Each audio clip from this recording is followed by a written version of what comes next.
in again to Delaware Speedway. Here in Delaware, Ontario, I'm Joey Langdon, joined alongside once again Chris Soares. Chris, it's been a couple weeks, but I'm glad to be back. Yeah, it's been a couple of weeks since we've broadcasted here from Delaware, and apparently we've missed a lot of stuff, a lot of extracurricular activity during the race and post-race, some exciting stuff. And we have one of those divisions racing tonight because we had a little bit of a mild dust-up at the end of the late model feature last week. We'll detail that and document that as the night progresses, but looking forward to tonight. And we were talking to Jamie Maudsley just before, and he was surprised because most of the dust-ups happen to be in the bone stocks, which we have first tonight, the bone stocks. Yeah, bone stocks and V8 stocks and the late models. But right now we have the national anthem being played here at the track. And let's look at the standings for the bone stocks, Joey. Chris Lawrence is in front. He is the defending champion. He's going to look to try and keep that crown. A pair of Jordans behind him, Jordan Morris, Jordan Wilms, battling him hard. Craig Cole has had a very eventful season. He is sitting in fourth. Sean Facile 1 point behind him. Matt Langford, the 03, hasn't really shown his pace so far this year, but a lot of consistent performances has him at 6th. Nathan Rhea has bounced back from a slow start to climb up to 7th. Same with Brent Pelly. Jason Lovey started off really hot this season. He's fallen back a little bit. And Pete Vanderwist Jr., probably the story on this board, came out of nowhere and is now sitting in 10th. Yeah, there's another story on the board, and that's third place Jordan Wilms, who will have a substitute driver this evening in the 92 car. It will be Garrett McCoy. If you're wondering if Wilms will keep the points, they are allowed one substitute driver through the season, so whatever points Garrett McCoy earns this evening for Jordan Wilms, Jordan will get that in the standings, which is key because he sits third right now in the point standings for the bone stocks. Yeah, there's only about a 10-point difference, so there's a lot of chance for some shakeups coming the last couple of races here this season. Let's take a look real quick. We're going to take a look at the V8 stocks, which is a much different story. Yeah, Paul Fothergill leads the points right now at 364. Now, there's a bounty on Fothergill, and I don't mean that in a bad way. I mean, if he wins the final 5 races, he's going to get an extra $250. Now, if somebody beats him in the feature in one of those 5 races, they're going to get the $250. So there is a monetary bounty on Paul Fothergill right now, who leads the points by 10 over Barry Watson. Pretty much a 3-car race right now, with Mesenberg sitting in the 3rd spot, about 23 points back. Jay Dewar there, you see the 43 late model. He is leading the pace lap in honor of Gary Brooks. Gary Brooks, longtime racer here at the Speedway, unfortunately passed away last week. Very close friend to the late model 43 of Jay Dewar, who is leading the parade lap here this evening at the Delaware Speedway. So our condolences, obviously, from the family here at Rogers TV, goes out to the Brooks family. It'll be a heavy heart, and he'll be racing hard tonight, and he's got to race hard because as the late model season comes to an end, he's got some points to make up. As we see here, the late model standings, Matt Robley still has the lead. Cole Powell, the 73, is right behind him. Jake Sheridan has had some fantastic races down the stretch. Ray Morneau had a great start to the season. He's going to look to try and continue on that. Darrell Lake has shown a lot of speed, so has Jaden Chapman. Marshall Schrank has been a very consistent midfield car all season, but he's shown some speed, and you can get up in that top spot. Pat Friel and Connor Pritico there, and Connor Pritico, we will mention real quick, I believe he will be without his crew chief tonight, who is being suspended because of some of the extracurriculars last week. Yeah, and also Matt Robley and the 4th place driver of Ray Morneau. Robley won the feature last week, battling with Morneau at the start, during the feature, and towards the end. There was some accusations that maybe Morneau may have been trying to squeeze Robley into the wall. Robley comes around after the race is done to victory lane. Morneau parks right beside him. Race officials and security had to intervene and get in between the 2 drivers. So we'll see if there's any aftermath tonight between the points leader Matt Robley and Ray Morneau, who sits 4th place right now, just 29 points back of Robley. And we'll have the bone stock heat race right after this. Should be some great racing tonight.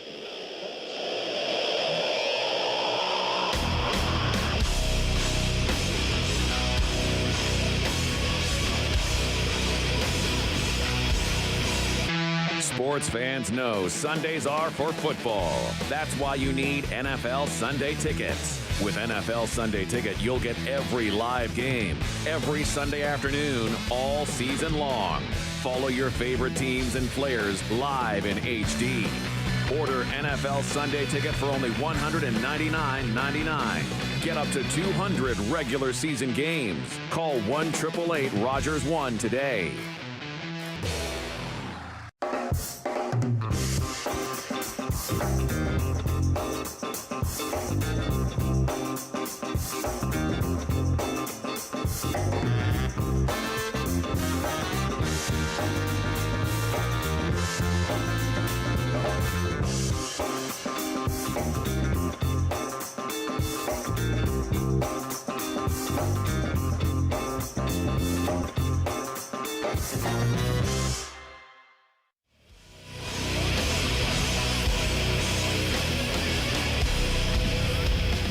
Welcome back to Rogers TV.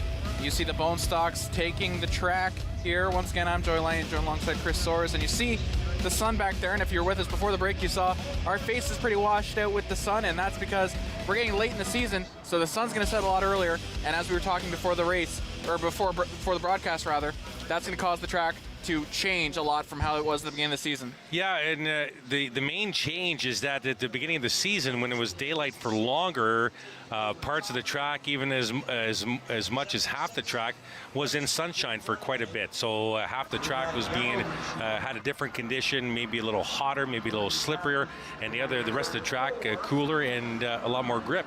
But now, as we get to start this Friday night, the entire track is in shade right now, and we have a temperature right now of right around the low teens or mid-teens, so the track is going to be grippy. It is going to be cool.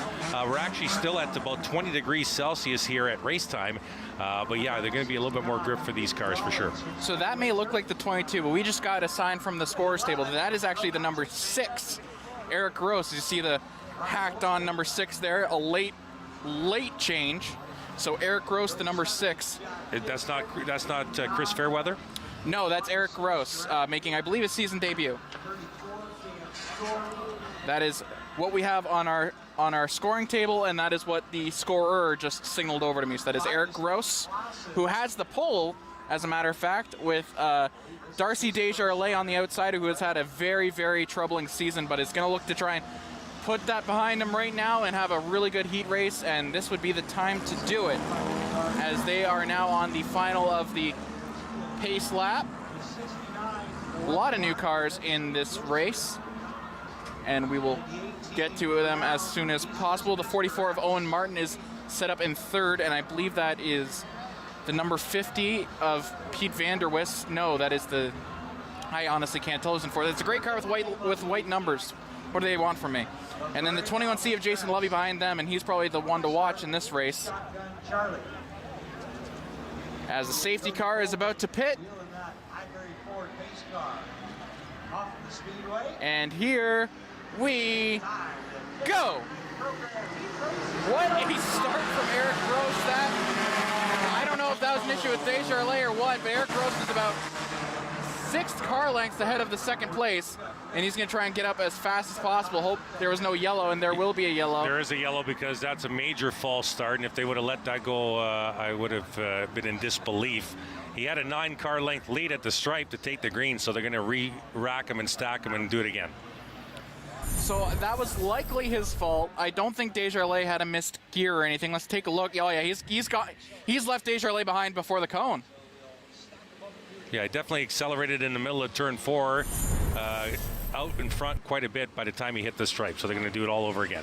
And that might have something to do with it being his first race at Delaware this season. Yeah, I'm surprised with that change. Fairweather was having a really good season. I don't see the 6 car, or the original 6 car, anywhere in the pit, so I'm surprised with that change. And hopefully everything's okay with Mr. Fairweather. So we'll try this again. Eric Gross is going to have pole again. Desjardins, I'm not sure if he's struggling or if he's just trying to stay on the outside, but Desjardins is quite a bit behind Gross even still, and now Gross is going to go. And here we go. That one looked clean. Desjardins on the outside of turn one. Turn one's given him a lot of trouble all season, but if he can have a great race today, all is forgotten. Gross and Desjardins side by each on the first turn, and there's a lot of changes here. That's the 25 of Adam Genereux coming in a second. There's Jason Lovey. We were waiting for him. There it comes, and it's Katie Starrett with him. Katie Starrett, who's looking to have her first big race this season. Starrett going sideways with Gross, and Starrett is clear of Gross. Lovey and Starrett looking to separate themselves from the rest of the field. What a great start from Lovey and Starrett. Heads up for that 0-7. That's Scotty Dixon. He's come from mid-pack and quickly up to third now is the 0-7 of Dixon. The 34 there as well. That's Dan Story. He's up to fourth. Lovey, Starrett, and Dixon are separating themselves from the field for the most part, but the 34 of Dan Story is now looking to try and make a play on Dixon. And Dixon plays some good defense on the outside to hold firm. And this could be on this straight here. Dixon's got to put himself away. And it looks like he's going to be able to crisscross and get in there. Lovey needs a good show tonight, as mentioned and well documented. To start the year, about 3 or 4 weeks in, he was pretty much dominating this bone stock division, and he's kind of fallen off the pace. Coming into tonight, 9th in the points, 69 points off the pace. So the Lovey machine, 21C, needs a good showing tonight. Two other late entries to this season, Robert Wollaston and Josh Flanagan on your screen right now, battling for that number 4 spot, or sorry, the number 5 spot. Lovey still holding a really nice lead. Starrett has had such an impressive showing. This has probably been Starrett's best race all season so far. There you see the battle into turn 3. That's Josh Flanagan, the 18. The 11 is Robert Wollaston out of turn 4. That's a battle right there for the 7th spot. Arthur Day in the 29 behind them. Day made his debut at the 75 lapper earlier this season. In the 519 car, he is now running in the 29. There's the Story in the 34. He's your third place car right now, and that's where the battle is at the front of this field. It's a battle for a second out of turn 4. There you see it. It's the 88 of Starrett, then Story in the 34, and Scotty Dixon in the 0-7. 4 laps to go. Starrett is going to hold Story out on the outside for now, but Story's got some great straight line speed. So this will be really tough for Starrett if she wants to hold on to second. It's going to be a dive on the inside, and there's Story. And trying to follow is Dixon. Yeah, Katie having a really good race in that 84. A good start to the night for the 88 of, Katie Starrett. Dixon's running out of time to make that pass. He's been glued to Starrett's outside for about 3 laps now, but Starrett's been able to hold him off. Yeah, Same can't be said for Dan Story, who got ahead. 2 1/4 laps left to go here. Heat race number 1 of the Bone Stocks. The 143 car of Dennis Fish had a lot of troubles in practice with reliability, and it looks like he's slowing up. 0.848. That's the difference right now between Lovey, the leader, and Dan Story, who's chipping away and trying to track him down the back. Big battle right now is for third. Starrett's still holding off Dixon. Dixon looks like he has the pace, but Starrett's been doing really nice defensively as we come in last lap here in the first heat race of the night.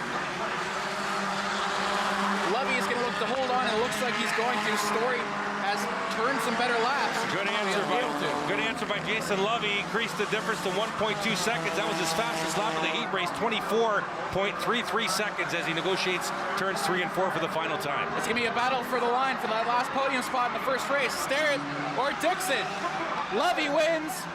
It's Story in second, and Starrett hits the line in third. Katie Starrett with her first podium finish of the season. Scott Dixon in fourth, and Eric Gross, the surprise late entrant, finishes in 5th.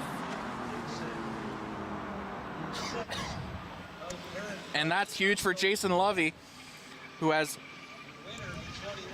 really needs to pick up some points in the standings, and this is a great start for him. Yeah, and you know how Jason Lovey's been doing of late to be in the first bone stock heat. Goes by speed in combination with the previous feature finishing order. Lovey in the first bone stock needs to have a good night, as we mentioned. Your top 5 there. Jason Lovey comes home the winner. Dan Story in second. Katie Starrett rounds out the podium in the 88. Scotty Dixon 4th. Eric Gross comes home 5th after starting at the front of the field for bone stock heat race number 1. So we will get ready for heat race number 2, as it looks like it's going to be Cassie Howard with pole here, and Bonnie Starrett in number 2. So Bonnie is going to look to try and live up to what her sister did in the first race. Yeah, so good 10 points there for Lovey. Puts him to within 11 points now of 8th place Brent Pelly. 10 points if you win the heat race, and then a point less for every position there on back. So a good start for Jason Lovey as you see him getting a push. That's interesting. So Lovey stopped in the victory lane. There was no interview waiting for him, and then he couldn't get the car going right away again. So he's going to get pushed home. So whatever the issue is, his team is going to be hopping on that immediately to get that ready for the feature later on. Bone stock heat race number 2 on the backstretch. As you see, Jason Lovey getting pushed by the heat race number 2 lineup. And then you'll see some of the faster cars here. You'll see the points leaders in this heat race as well, with the 28 of Chris Lawrence, the 73 of Jordan Morris, and the 92 of Jordan Wilms, who's not driving tonight. It's going to be Garrett McCoy in that 92 car this evening, who will start, looks like he's going to start just outside the top 10. Cassie Howard has pole, as mentioned. Bonnie Starrett, number 2, and the Starrett sisters, this is looking like their best race weekend of the year already. And if they can turn that into a nice race here and a nice feature, this could be incredible for them. Behind them is the 12 car that is going to be, I'm not sure. That's not listed on my... Joe Kicks. Joe Kicks, all right. We had that last week too. Joe Kicks wasn't listed on Race Monitor right away. Or 3 weeks ago when you were here. Last race, I should say. That's right. So they'll turn in here. We'll get a better look at the rest of the field. The heat races are pretty big now that they've gone from 3 to 2. Starting in 4th is the 24 car. That is Thomas McKinley. The 50 of Pete Vanderwist Jr., another points contender, in 10th right now. And that is not the 50 we usually see from him. From what I understand, BT Racing, his team, had some issues with the 50 car last night and had to build that car last night. So it'll be interesting to see how that goes. Yeah, the top 3 in points are starting nose to tail from row 5 on back. The 28 of Chris Lawrence. Right behind him is the 92 of Garrett McCoy, but that's the Jordan Wilms car that's 3rd in points.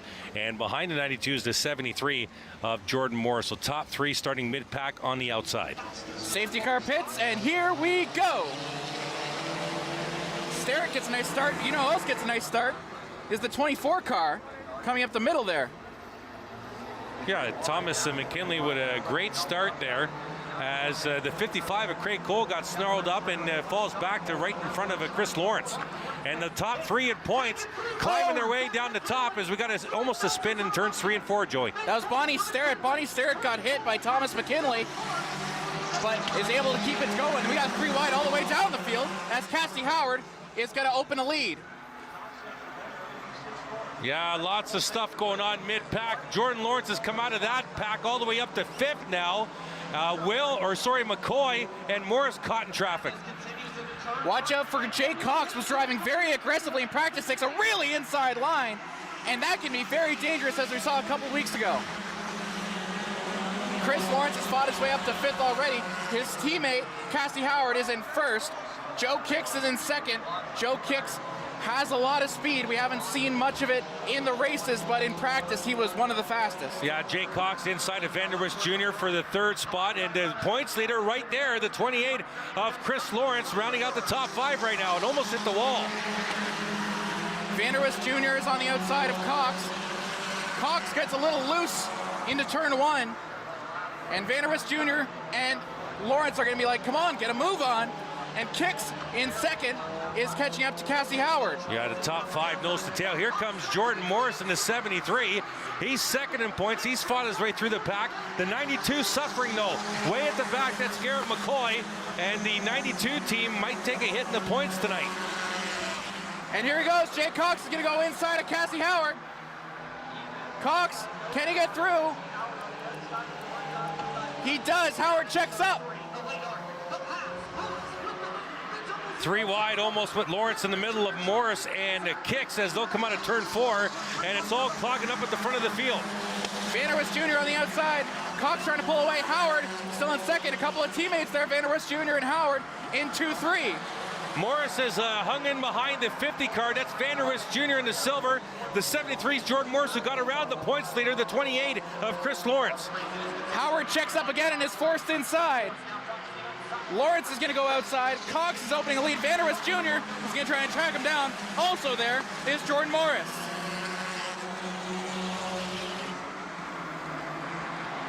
Four laps to go. It's what Jay Cox wants to see right now. He's got about an 8-car length lead into 00 into turn number 3. He wants to see them battling in the rearview mirror. Then they won't be able to get to him.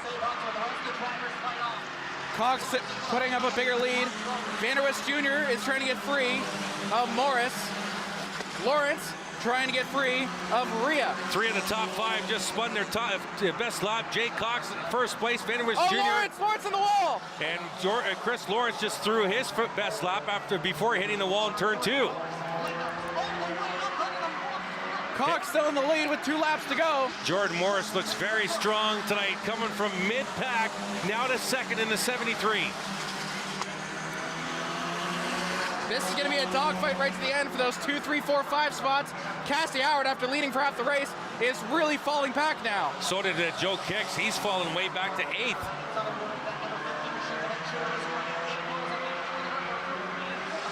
Cox still with the lead, and it's only growing. White flag on the Speedway. Last lap here, Bone Stock Heat Race 2. Doesn't look like anyone's going to catch Cox, but what might happen, Chris Lawrence is really trying to get around Rhea. That battle for 4th. Rhea is going to try and actually make a play here on Vanderwist Jr. Vanderwist Jr. goes really outside, but he's going to hold on to 3rd. It's going to be Cox, Morris, Vanderwist Jr., Rhea, Lawrence, and that is your top 5. And Joe Kicks fought his way back to 7th. Mark Lamont finishing 8th. Cassie Howard all the way back in 9. Brent Pelly finishing 10th, and that is your top 10 in the second heat race.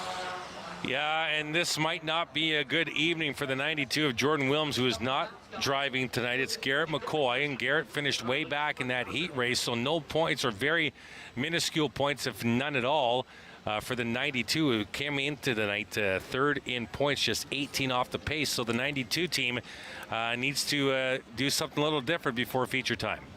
So Morris and Vanderwist Jr. should be okay with that, finishing 2nd, 3rd in the heat. But because that'll open the door for them to catch the people ahead of them. Lawrence can't be too thrilled with 5th because that opens the door for Morris to catch him. So Jay Cox, there you go. You see him making his victory lap. He will be one to watch in the feature. He's been driving very, very aggressively today, and it was even noted in practice how aggressively he was driving. Yeah, so the points lead now down to 9. It was 12 to start the evening. Now it's 9, heading to the Bone Stock feature later this evening. So we'll have the V8 heat race, and I should mention that the bounty is not up in the heat race, but it will still be very important. Yeah, I mentioned on the pre-race it was on the features. The 5 feature races, the last 5 feature races, yeah. So we will see.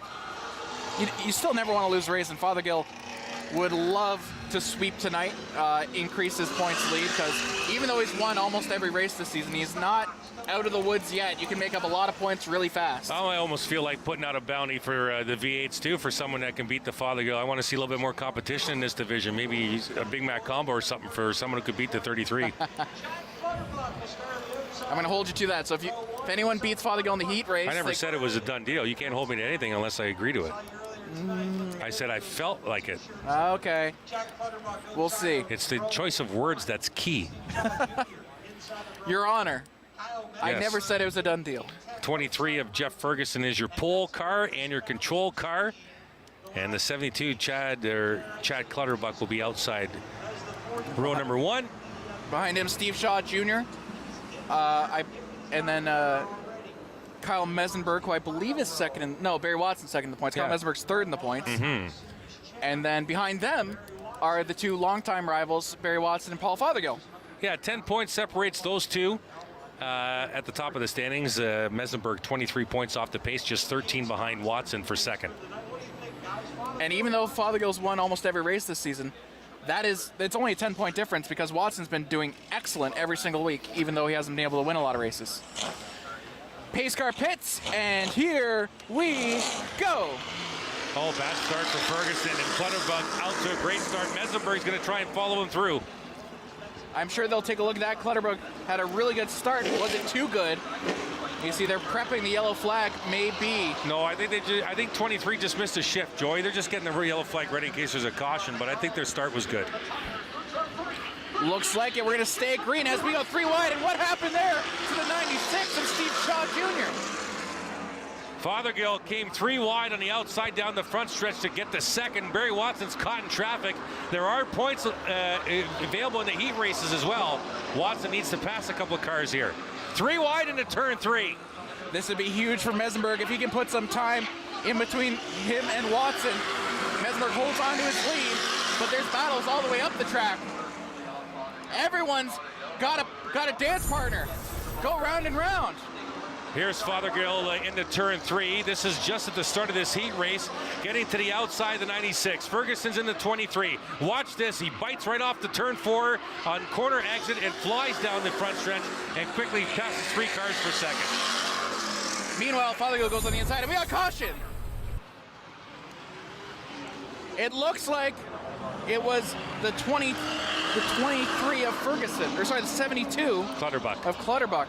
I didn't see what happened, but he was way behind the field, so must have had some sort of issue. Yeah, I would imagine. I didn't see it either. I was watching the battle at the front of the field. I would imagine maybe a spin out or something because he was on his way pretty quickly after the caution flag flew. So it's basically a restart of the entire race. They might not make them even double up because... Oh, they'll double up. There's only 6 cars out there. They'll double up for sure. Almost every restart's a double up in case something really is not pleasing the officials.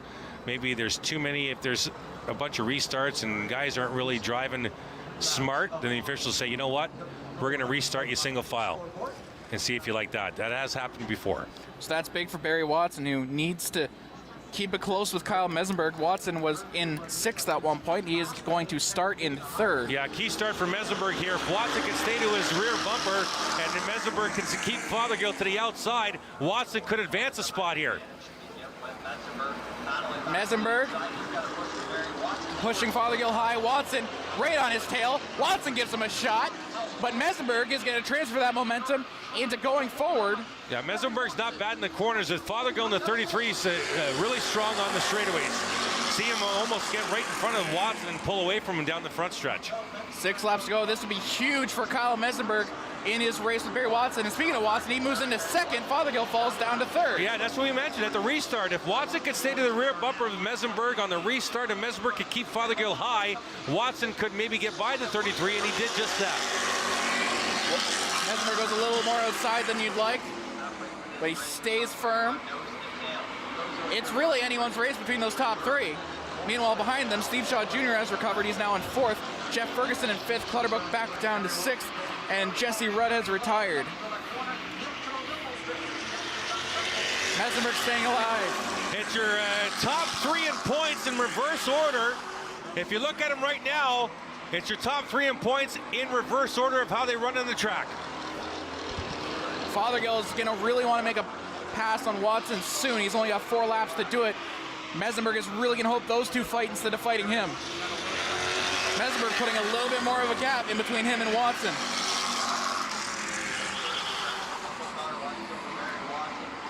Mesenberg gets a nice run out of turn 2. That corner exit on turn 2 that time, he gained about a car length. Mesenberg having a fantastic race. Now 2 laps to go. He's only extending his lead. Fothergill is in a position he's not used to being in, which is staring at the back of Barry Watson. Well, here's the thing. Is Paul Fothergill saving his stuff now for the feature because he was more aggressive earlier on in this heat race? Is he now just set to cruise and stay in third and save the stuff for the feature this evening? It'd be interesting to know the answer to that. Last lap, Mesenberg still in the lead. Fothergill, he's going to check the outside of Watson, decide not to go for it. Watson is on a heater right now, closing the gap with Mesenberg a lot. This could go down to the last turn if they wanted to. Watson, he's going to look inside. Watson, he's not going to be able to do it. It's Kyle Mesenberg who takes home his first win of the season. Watson in second, Fothergill in third. And what does that say about the feature later tonight? Can Kyle Mesenberg claim the bounty? That's Steve Shaw in fourth and Jeff Ferguson in fifth. Yeah, like I mentioned, I'm not sure Fothergill was being as aggressive as he was earlier on in that heat race, wanted to get to the lead, but then I think he might have settled in for third. There's only a point difference between him and Watson on that heat race and 2 points to Mesenberg. So now the lead is just 9 points for Fothergill over Watson unofficially, and Mesenberg now gains 2 points on the leader, now down by 21. And you know Kyle Mesenberg is going to be thrilled with that. And now Mesenberg has some time to sit and think, prepare his strategy, and see how he's going to take down the giant that is Paul Fothergill. We'll move into late models now, first heat race. And some interesting lineup changes here. Yeah, I believe former CASCAR champ, but definitely a regular with the CASCAR back in the day in the Penny Series, Ron Beauchamp Jr. brings the 60 car out of the garage and is going to race it this evening at Delaware Speedway. And it's very nice to see Ronnie Beauchamp Jr. There he is in the 60, getting ready to race it tonight. Also, Cole Powell, 73 machine, is not here this evening due to illness. Brady Smith climbs out of his 39, and Brady's going to race the 73.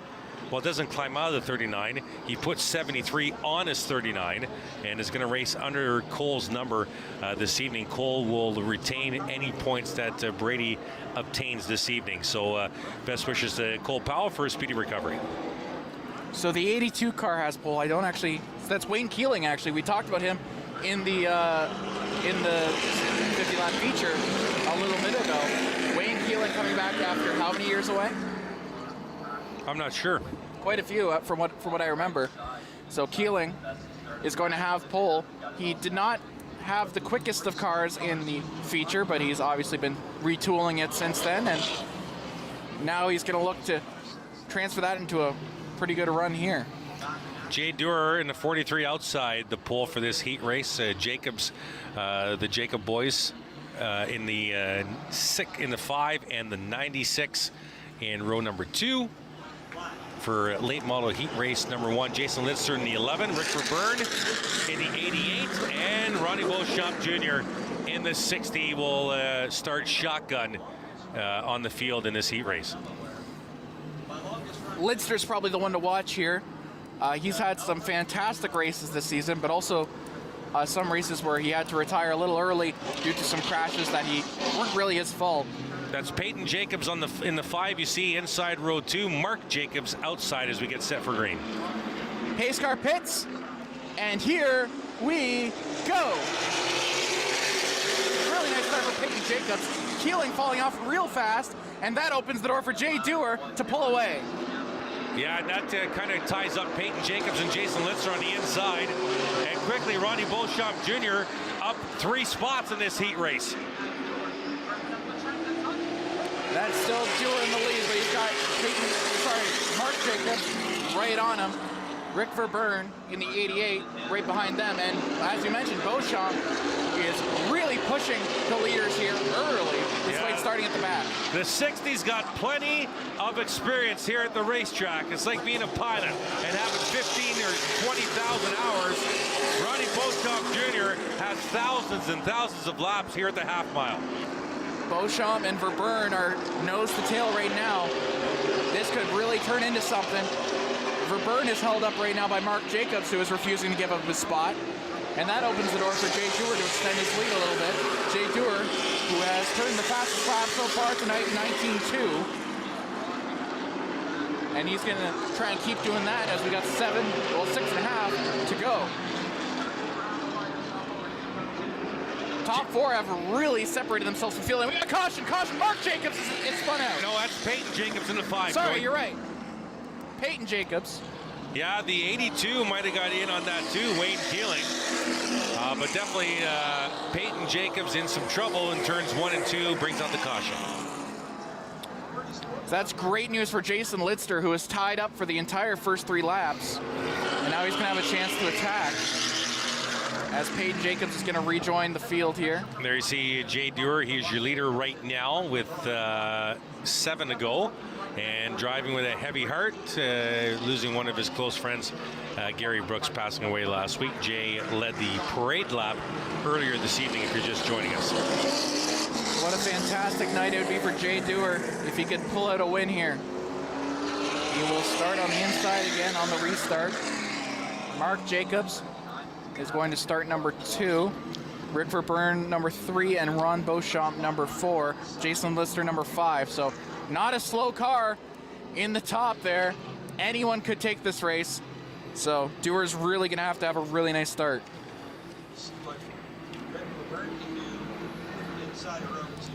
So we're going to at least do one more pace car lap. Yeah, the only driver in the top 10 in points in this heat race is the 11 of Jason Lidster. 52 points off the pace in the 11 car. Everyone else in this heat race sitting outside the top 10 in points at this moment. And whether that's from having a long season with some bad luck like the Jacobs is, or like Beauchamp, where you just haven't raced here enough to pick up that many points.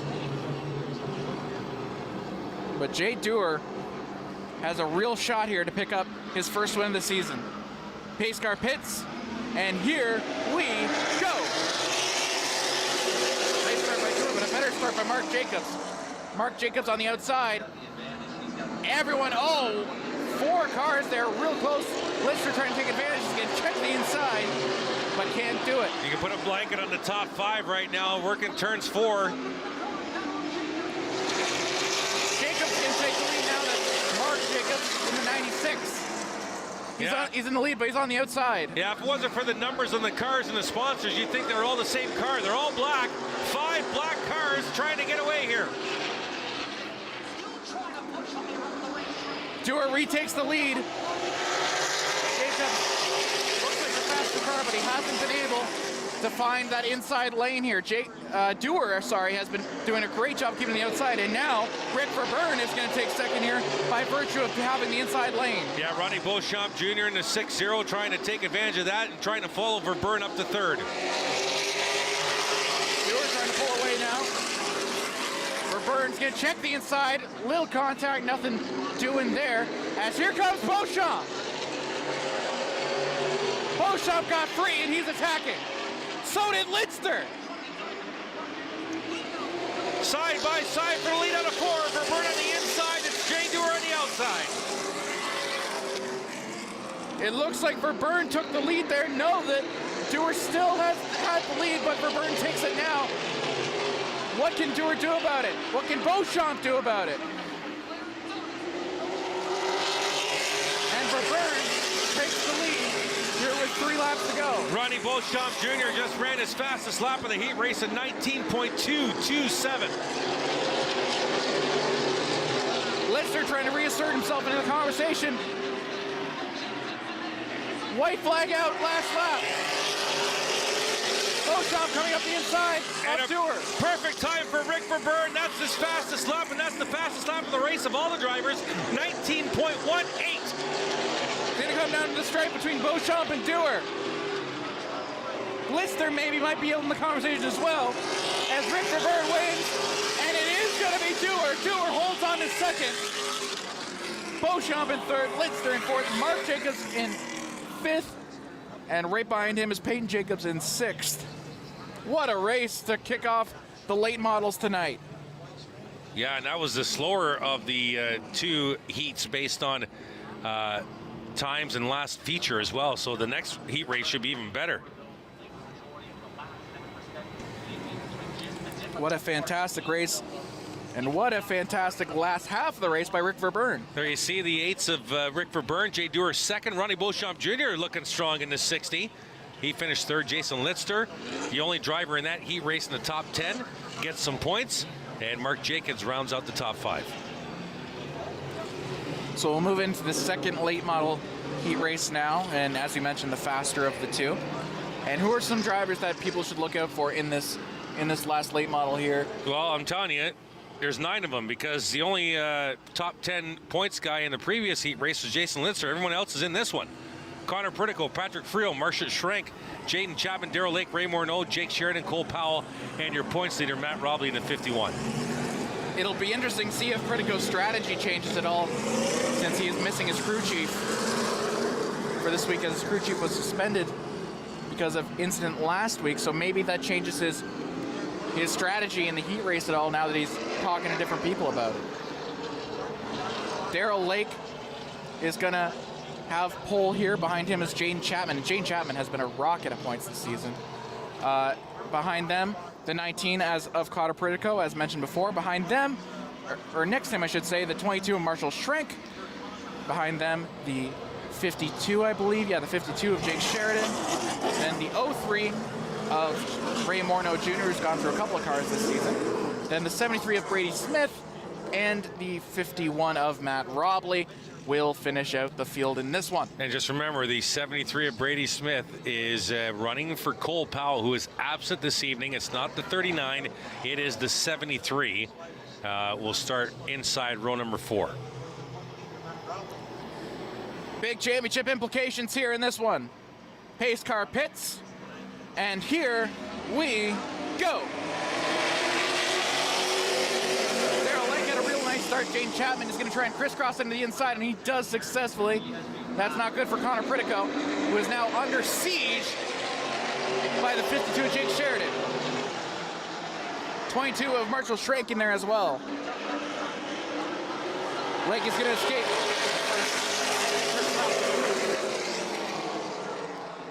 Field goes through turns 1 and 2. 1 lap complete. Lake will lead the field down the back. Sheridan to the inside, looking for 4th spot on the inside of Schrenk. No one's pulled away yet. No one's fallen off yet. This is still anyone's race. 8 laps to go. Lake still has the lead, but Chapman is right on him. Yeah, Chapman got a good bite out of turn 2 there. He got a nose almost to the left rear wheel well of the 77, but Lake will outbreak him. Now Sheridan to the inside of Pritico for 3rd spot. Everyone's a jet right now. Fastest lap on the Speedway right now is actually in 5th place. Marshall Schrenk ran an 18.9 last time around. Something's going on with the points leader, Matt Robley, and Brady Smith. They're 8 cars back behind Morneau and at the back of the field. Lake still holding the lead by the skin of his teeth. Chapman is right on him, but also up in there now. Robley, the 52 of Jake Sheridan. Robley, the points leader, looks like he's back up to speed. Brady Smith as well. Robley's kind of left Brady at the back of the field.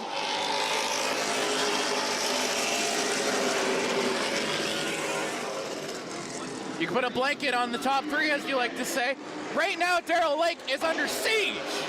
Chapman has the speed, but Sheridan might have the track position. Scratch that, flip those.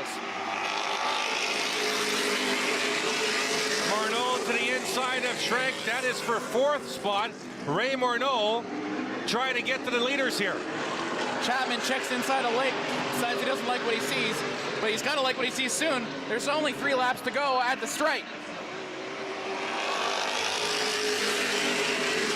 Chapman running out of some time here. Lake is just holding on for all his life.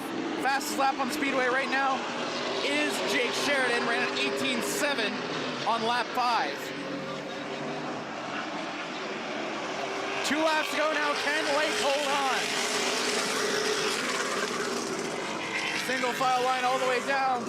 Brady Smith, the only one who seems to have fallen off and having some trouble. Yeah. Chapman checks the inside again. Morneau's kind of bridged that gap from Schrank in 5th all the way up to the top 3. Now he closes in on the back bumper of Jake Sheridan. Chapman has got to make a move now. This is the last lap. Chapman's been checking the inside of Lake the entire way, but Darrell Lake might just hold on. Chapman has to stop short. Goes the inside. Darrell Lake is going to hold on. Flag the flag and win. Chapman, Sheridan, Morneau, Schrank behind that. And that is your final heat race of the night. Their points leader, Matt Robley, really struggled. He finished second last in that heat. So he's going to have his crew hop on that car and figure out what they can do before the feature later on.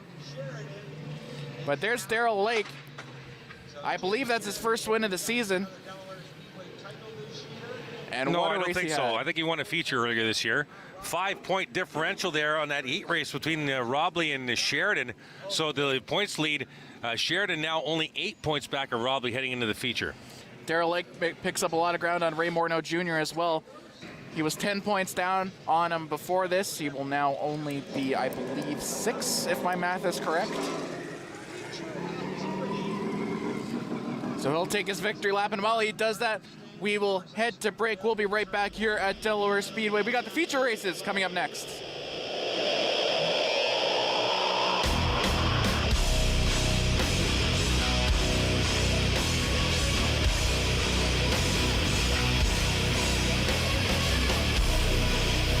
Wednesdays at 7:30 p.m., it's the Rtv Quiz. Giovanni Petiti hosts a weekly trivia competition that lets you play from the comfort of your couch. Play along at home and challenge your friends. And don't forget to follow along on social media. Let us know who's top of trivia, and you can find yourself featured on a future episode. Are you kidding me, folks? The Rtv Quiz, Wednesday nights at 7:30 p.m. on Rogers TV or at rogerstv.com/RTV Quiz. Optimus TV Bingo returns Monday, September 13th to Rogers TV. With a weekly prize board of $3,000, the money raised funds projects to help the youth in our community. You can pick your cards up at over 90 locations across London. And for only $2, you get 6 chances to win. Watch, play, and win with Optimus TV Bingo. Returning Monday, September 13th on Rogers TV or streamed live at rogerstv.com.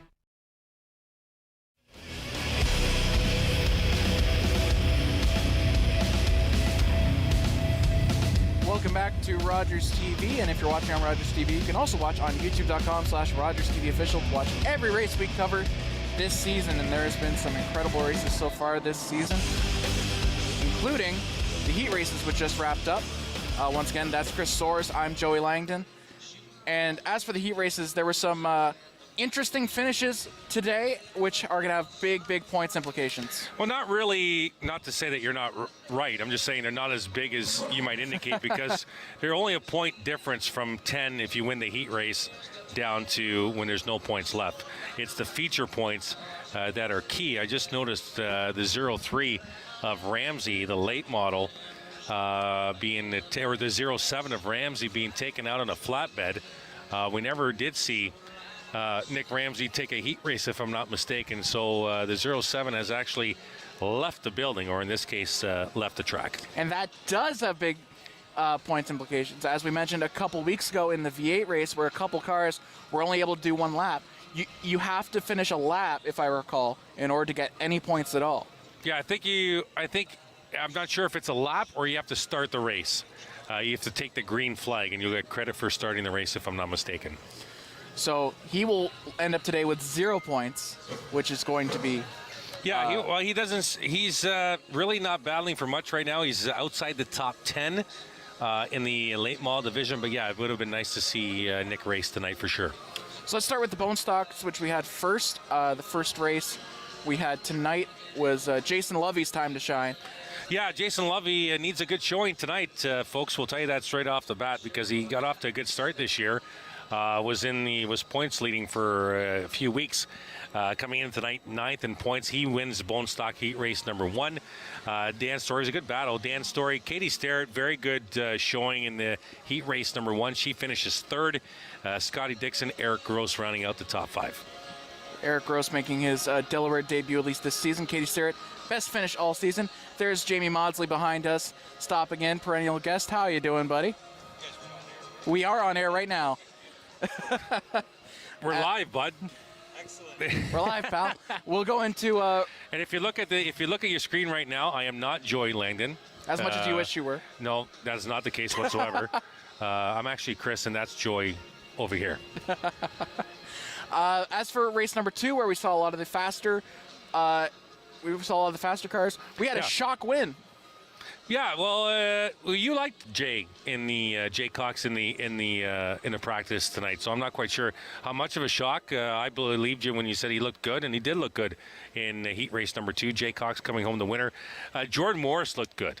He started 3/4 of the way back in the field in that heat race. It comes all the way up to 2nd. Pete Vanderwist Jr. 3rd. Nathan Rhea and the points leader Chris Lawrence running out the top 5. That's big for Morris. That's big for Vanderwist Jr. They have a lot of points to make up in the standings.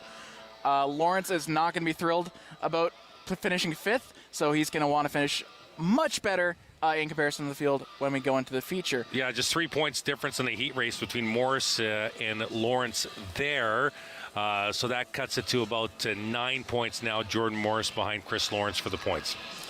As for the V8,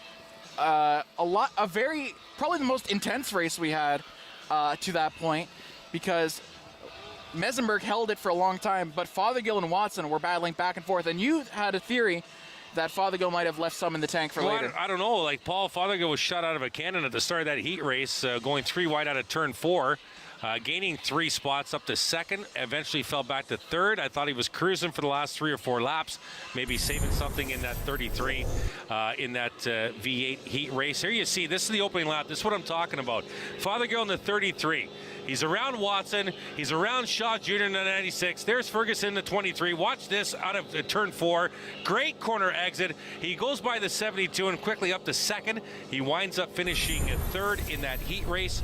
Mesenberg takes the heat race win. Barry Watson 2nd. Fothergill 3rd. Shaw Jr. 4th. And Jeff Ferguson rounding out the top 5. I think Fothergill's got plenty more for the future. We would love to see more of that dominant Paul Fothergill we've seen all season. No, we wouldn't. I want to see some competition in the V8.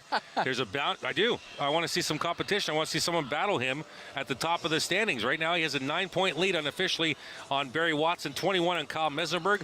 I want to see Watson and Mesenberg and the rest of that division give him a run. There's a bounty on Paul Fothergill if he wins the final 5 features of the season. $250. If somebody beats him in one of those features, they get the money. So this will be interesting. Let me put it this way. I want to see the best Paul Fothergill we have, and I want to see someone push him to the limit. I want to see the money go to somebody else.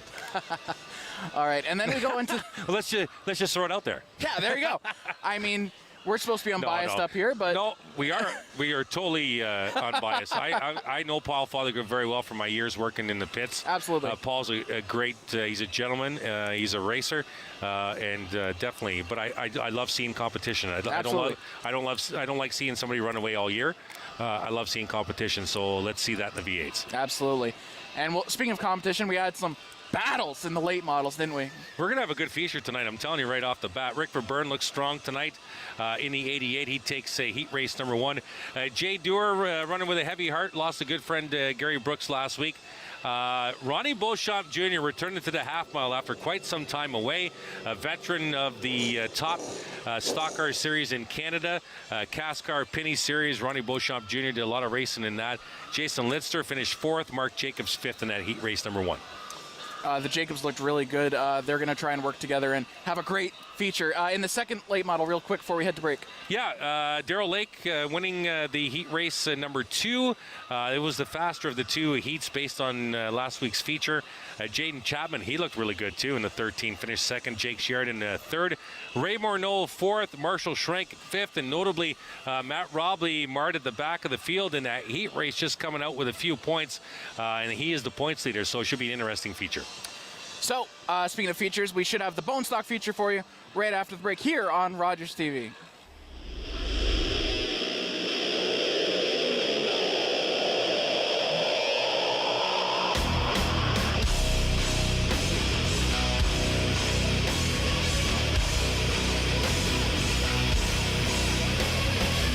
Wednesday. We're all biological creatures and we can all become addicted for various reasons, right? It doesn't matter what you look like. Join addictions counselor Dean Anderson for Invisible, Breaking Through the Stigma of Addiction on Rogers TV. Hi, I'm Sarah. And I'm Susie. We are the hosts of Happiness is Homemade, We'll be assisting you on how to make a lot of at-home pastries. which all your family and friends will love. Light this up. So they pay you to tell stories. Ah!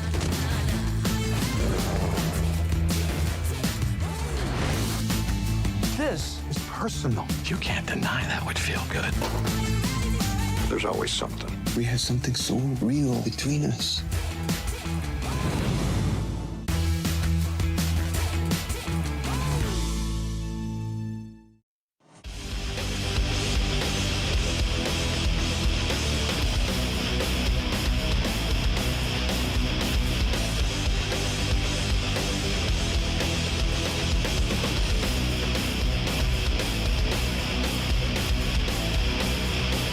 Welcome back to Rogers TV. We once again Langdon and Chris Soares. As you see behind us, it is getting really dark, really early now. Early season racing, a lot different than late season racing. You see a lot of people in the crowd, a lot more bundled up than we might have seen earlier in the season. I love that food truck. Yeah, I haven't tried it yet. It's good. Yeah? I didn't try it tonight. I've had it. I did it a couple weeks ago. Very good food truck. Lots of stuff to enjoy here at Delaware Speedway. Exactly. Early season or late season, lots of stuff to enjoy at Delaware Speedway. We touched on this a little bit earlier, how different late season racing is to early season racing. And it's not just the fact that you're competing for a championship. You know exactly where you got to finish. You know exactly who you're battling. But also, the track condition changes over the course of the year, especially as the races always start. The race nights always start at 7:30. Mm-hmm. And they don't care when the sun goes down because we got lights here. So you're going to race in the dark with the lights where it's really cold. Yeah, well, we documented it on the pre-race show tonight where we used to start with the sun pretty high up still at Delaware Speedway at 7:30, where it covered more than half the track. So when the sun is on the track is hot, it's slippery. You might have a loose condition with your race car. In the shade, the track is cooler, obviously. A cooler track means more grip. And now it's cold and it's dark, and you should have some quick race. Like Rick Verburn threw out a 19.18 on one of his laps in the heat race, which was fantastic. Even Darrell Lake's best time was sub 19, 18.909 in late model heat race number 2. So the track is fast right now, especially for the late models, obviously with the most horsepower here tonight. But yeah, it's going to be 3 pretty good features this evening that you are being set to watch. The bone stocks are slowly starting to come to pit road. We should be able to get started soon. And one of the interesting things about when you go later in the season is, as I mentioned, you know exactly who you got to face. Chris Lawrence knows he has to finish ahead of the people chasing him. Jason Lovey knows he has to finish ahead of Chris Lawrence. Well, and it's not always necessary to finish ahead of the people that are trying to catch you, but to manage where you are running.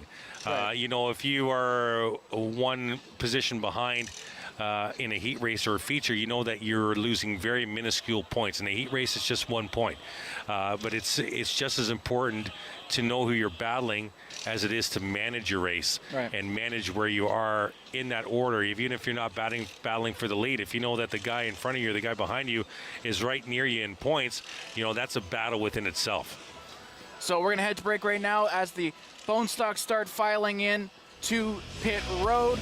We'll have the bone stock feature coming up shortly here on Rogers TV.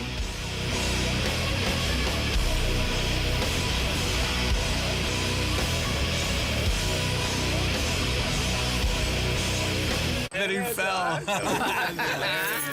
Whoa, I'm not driving. I'm way too stoned. How are you feeling, Veer? Oh, since we had that talk, I'm not driving tonight at all. What about you, Dave? You only had a couple of drinks. And only a couple of puffs. I don't drink and drive. No way I'm getting behind the wheel when I smoked weed, too. How are we getting home, then? Oh, you can drive, Dave. Come on, Dave. Take one for the team, buddy. Don't let weed and alcohol influence your decision to drive.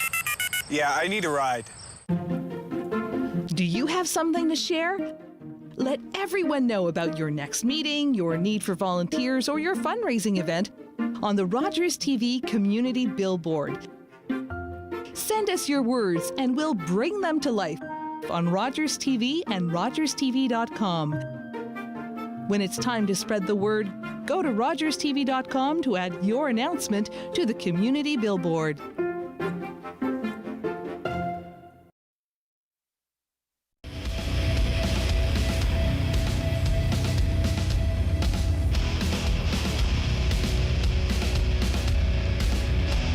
Welcome back to Rogers TV. Once again, I'm Joey Langdon. That's Chris Soares. We are about to get set here for the bone stocks as they are slowly working their way to the track, and it looks like Jason Lovey is going to have pole. That's huge because Jason Lovey has a lot of speed, and he can very easily turn that into a really nice start. Did I tell you that somebody brought up a shirt for you 3 weeks ago? You weren't here. Yeah. Yeah. They wanted to give you a shirt to wear on TV, but do you remember who it was? Yeah, it was the 07 team. Oh, okay. The Klumper team.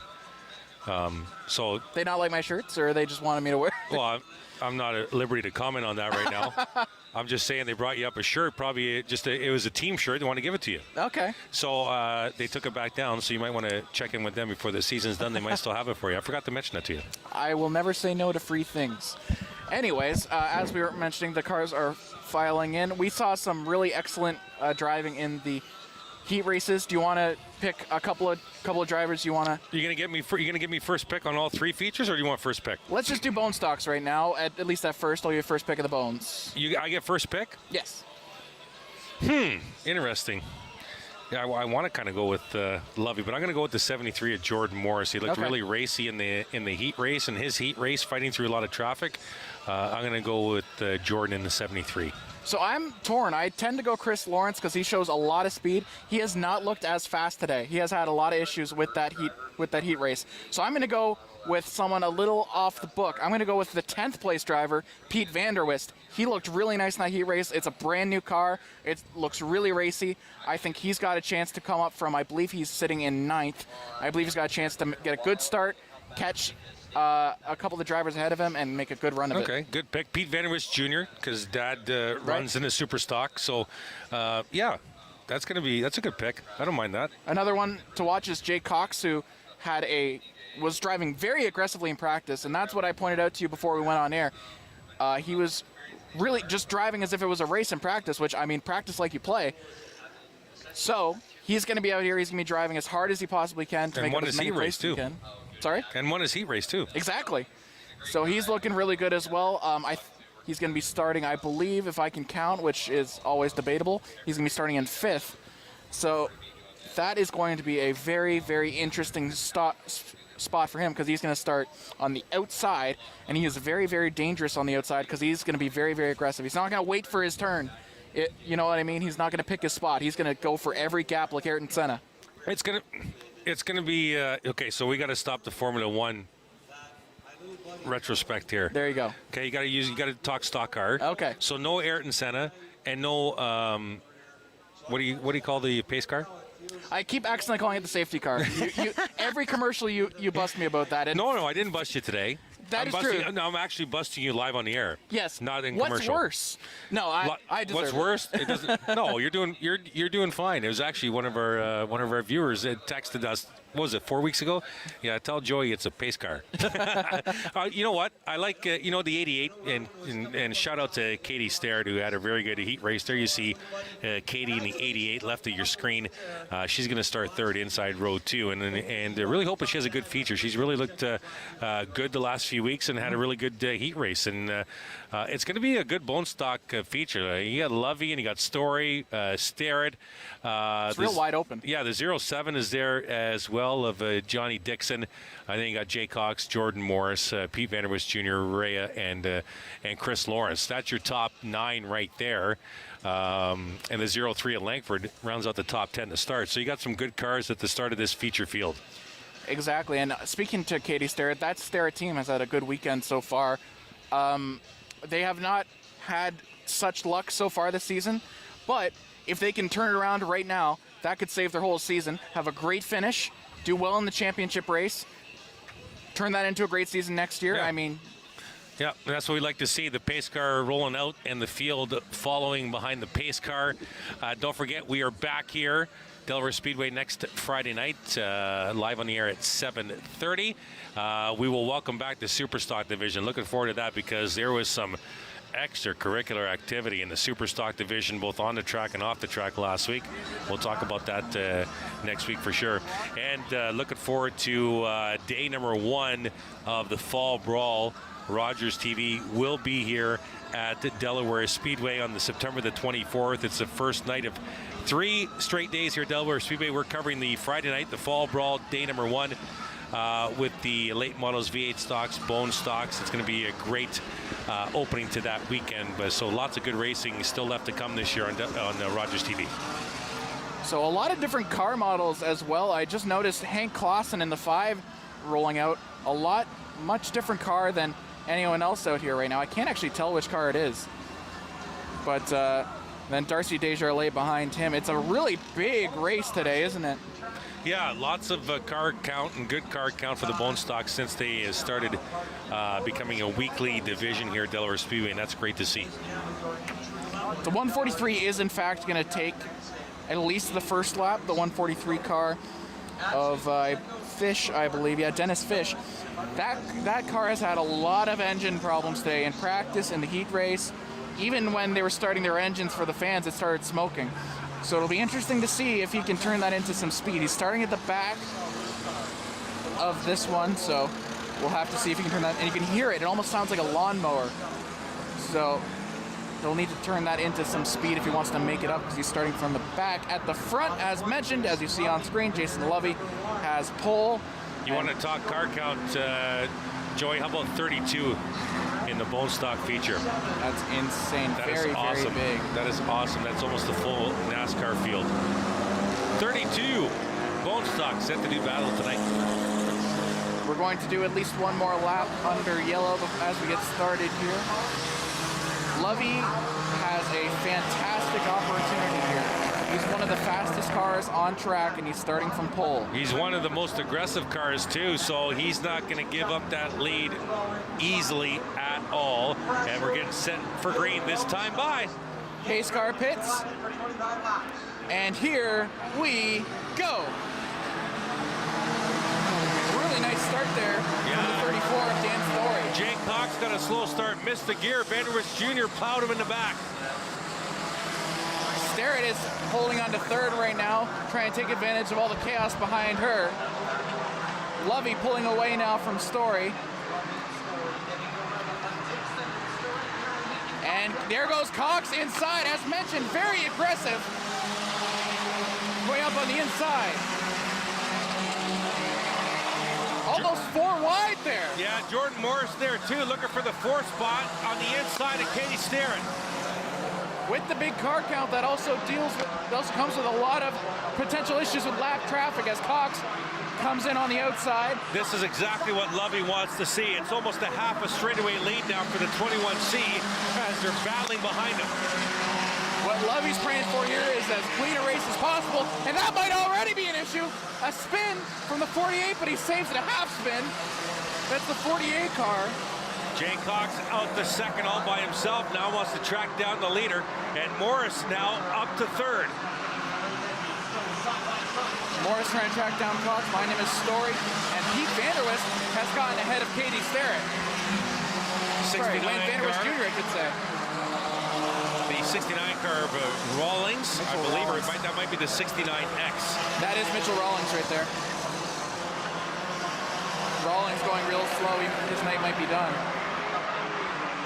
And Lovey suddenly has lost a lot of his lead as Cox and Morris slowly close the gap. Vanderwist Jr. also in that conversation. And Chris Lawrence is stuck behind Story. Now Lovey about to hit his first real taste of lap traffic. And we will document again that Jordan Williams, third in points, is not driving tonight in the 92. It's Garrett McCoy, and that car is marked way back in traffic. So that 92 team going to take a hit in points tonight for sure. Lovey now. Lovey going slow. What happened to Jason Lovey? Lovey slow on the apron out of turn 2. Might have a tire down. Trouble on the 21C. Lovey in the lead by a mile has lost it. And now Cox and Morris dealing with lap traffic. They get around Desjardins and Fish. And Pete Vanderwist Jr.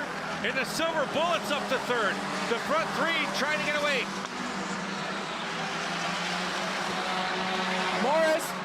Lawrence up in 4th. He's on his mission with Rhea. Rhea pushes him real high and Lawrence in the wall, but he saves it.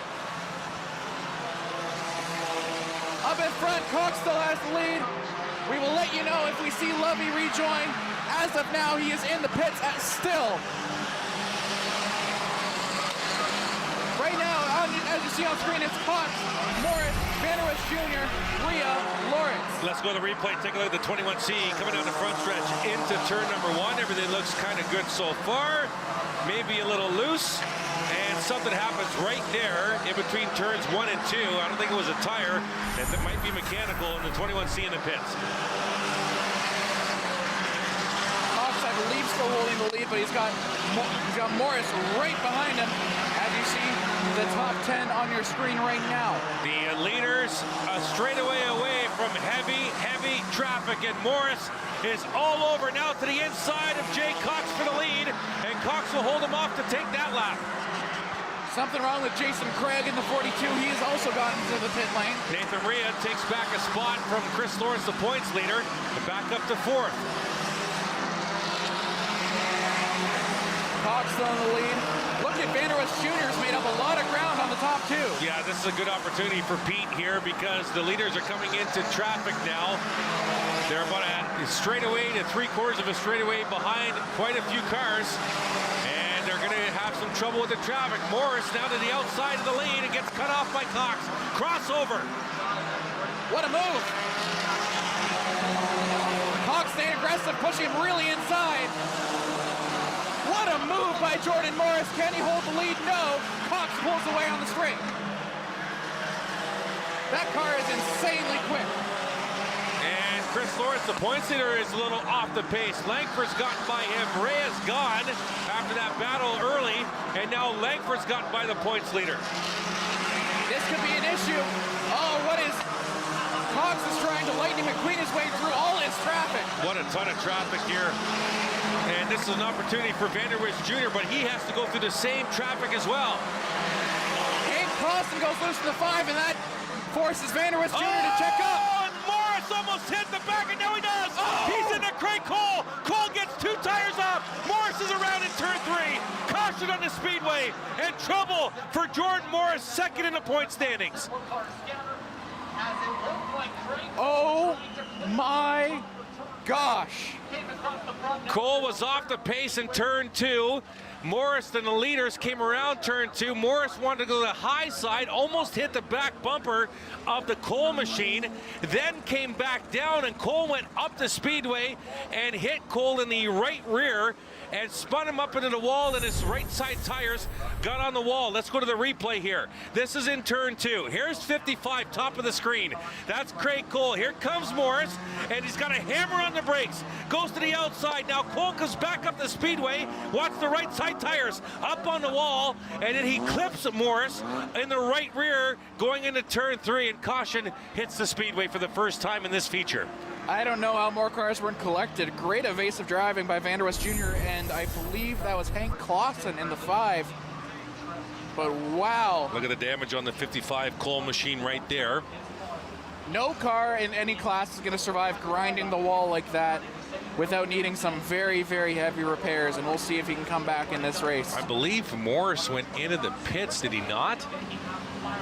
Looks as much because Vanderwist Jr. is lining up in second. Yeah, he's not on the track. So the 73 team trying to go to work on the Jordan Morris machine, second in the point standings. And that automatically moves points leader Chris Lawrence up 2 spots because, or no, sorry, 1 spot because the 55 of Cole was a lap down, or going to be a lap down. So we'll have to see where they mark Rhea and Lawrence, because they were really close to each other. I believe Rhea was ahead.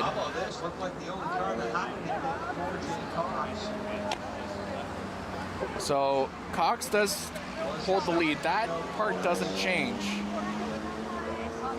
And Jordan Morris, after consultation with the pits, is back underway. There you see the 55 of Craig Cole in the pit area. Here comes Jordan onto pit road and is going to re-enter the race here, but he will be at the back of the field. So you want to see the stock car version of a hot knife through butter. You watch the 73 when we go green. And the person who benefits the most from this is Pete Vanderwist Jr., who was quite a bit down but still sitting in third. He is now up to second, and he will start right next to Joe Cox. And Chris Lawrence benefits huge here, Joey, because Morris was behind Lawrence by just 9 going into the feature, gaining 3 points on him in the heat race. And also third in the points, the 92 of Jordan Williams. Jordan is not running tonight. The 92 is being driven by Garrett McCoy. Garrett trying to get as many points for Jordan Williams as possible this evening. Nathan Rhea, I believe is 7th in the standings right now. He looks pretty strong. He pulled away from Chris Lawrence a couple laps before we went caution. Just 3 points behind Matt Langford, and Langford ironically sits right behind him on the track position. And they're actually going to rule that Connor Ellis was ahead of Lawrence as well. So Ellis, I believe on the scoreboard, is listed in 6th. I don't see him out there though. So we'll have to see if something changes with that. Yeah, Connor Ellis is there on the track in the 148 ahead of Chris Lawrence. Oh, I just can't see the 1 from here. Yeah, neither can I. I think the 1 might have fallen off. That, well, nevertheless. But the 48 or the 148 is on the lead lap, and he'll start inside row number 3 as they'll ask the field to double up here. And we should see the white flag this time by. Cox, Vanderwist Jr., Rhea, Langford, Ellis, Lawrence. That's their first 3 rows. And any of those people could win this race. Yeah, Lamont's moved up. Mark Lamont in the 90 car inside row number 4. Story outside row number 4. And Brett Pelly's having a good race. He's inside the top 10, sitting 9th right now. And finishing up the top 10, I believe, is Katie Starrett, who will be starting in 10th. So Morris, you see at the back, he'll be next to Bonnie Starrett, I believe, at the back of the lead lap. Starting 25th on the track is Jordan Morris. We'll see how his progression with 13 to go, white flag this time by. So that means the last pace car lap. And you got this. I believe this is Vanderwist Jr.'s first time all season in the front row on a start. So we'll have to see how he responds to Joe Cox. Joe Cox, a very aggressive starter. Jay Cox, sorry. Yeah, son of well-known late model driver and modified driver here, Jamie Cox, for many, many years. Multi-time champion in the open wheel modified was dad, Jamie Cox. I think what happened there is I got Joe Kicks and Jay Cox mixed there. Well, that's okay. It's not like we're live. Pace car pits, and here we go. Good start for Cox, good start for Vanderwist Jr., but an even better start for Nathan Rhea. Rhea trying to advance on the inside in a hurry. Vanderwist Jr. with a nice exit there. Can he keep it out? Yes, he can. There was some contact back there. That was Katie Starrett. Katie Starrett got hit and is losing spots in a hurry. Oh, Rhea! Rhea and Vanderwist Jr. were banging wheels there, but both were able to keep it straight. Jordan Morris is trying to go through this field like a bully. He just hammered 2 cars out of turn 4. He started the restart 25th on the track. He's up to 20th already. Rhea took second. Vanderwist Jr.'s under heavy pressure from Langford.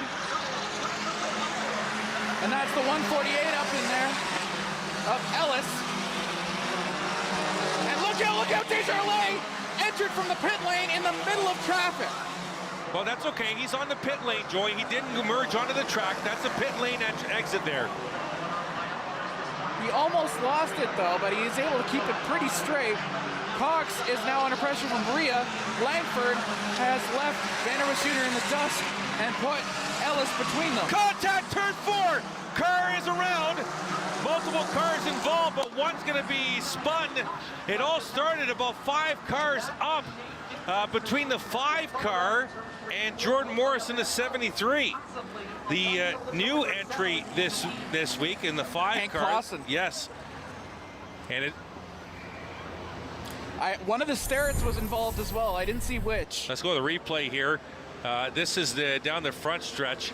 Jordan Morris in the 73. Now let's go to the back stretch. There you see Langford, and I thought we had a replay. We might have that in a couple of seconds here.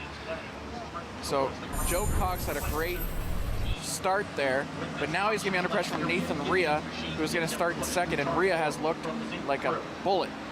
Yeah, Rhea has really looked strong tonight in the 26. And let's go to the replay here and see what happened. And this is 3 wide there. The 88 is Starrett in turns 1 and 2. Now we'll head down the back. We'll see if is this where we continue. So Katie Starrett in the 88, very wobbly. There's Jordan Morris in the 73. So we lose it for a sec because we're going to check on Cassie Howard. And there it is right there. It was Bonnie Starrett, and it was the 269s. Rawlings. Shane Gibson. Made contact with Gibson. No, it was Gibson and Starrett. Rawlings is out. That's the 69X of Shane Gibson. The other 69 was involved there.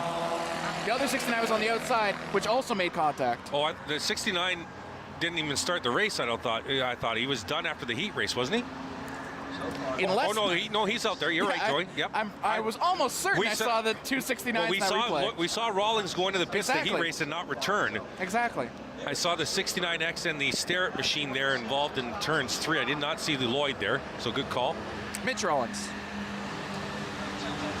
So this is we are going to reset with only 10 laps to go. Yeah, it should be a shootout for sure with Jay Cox on the point. Langford, what a good run for Matty Langford, up to third spot now inside row number 2, right in front of Pete Vandermis Jr. Lamont's up there inside the 4th row alongside Brent Pelly. Going to be a good finish here if we can stay green.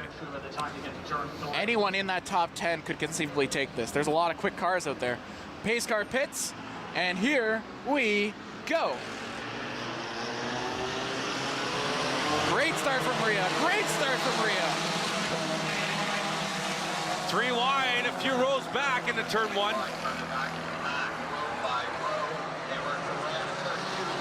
A lot of trouble brewing here. Vanderwist Jr. is losing some spots, but he's been able to pick it up with a nice break there. Yeah, points leader Chris Lawrence up to 5th out of nowhere. Watch out. Rhea takes the lead. But he's under heavy pressure. Cox goes on the inside. He's got to push Rhea up higher, and that forces Ellis to check up.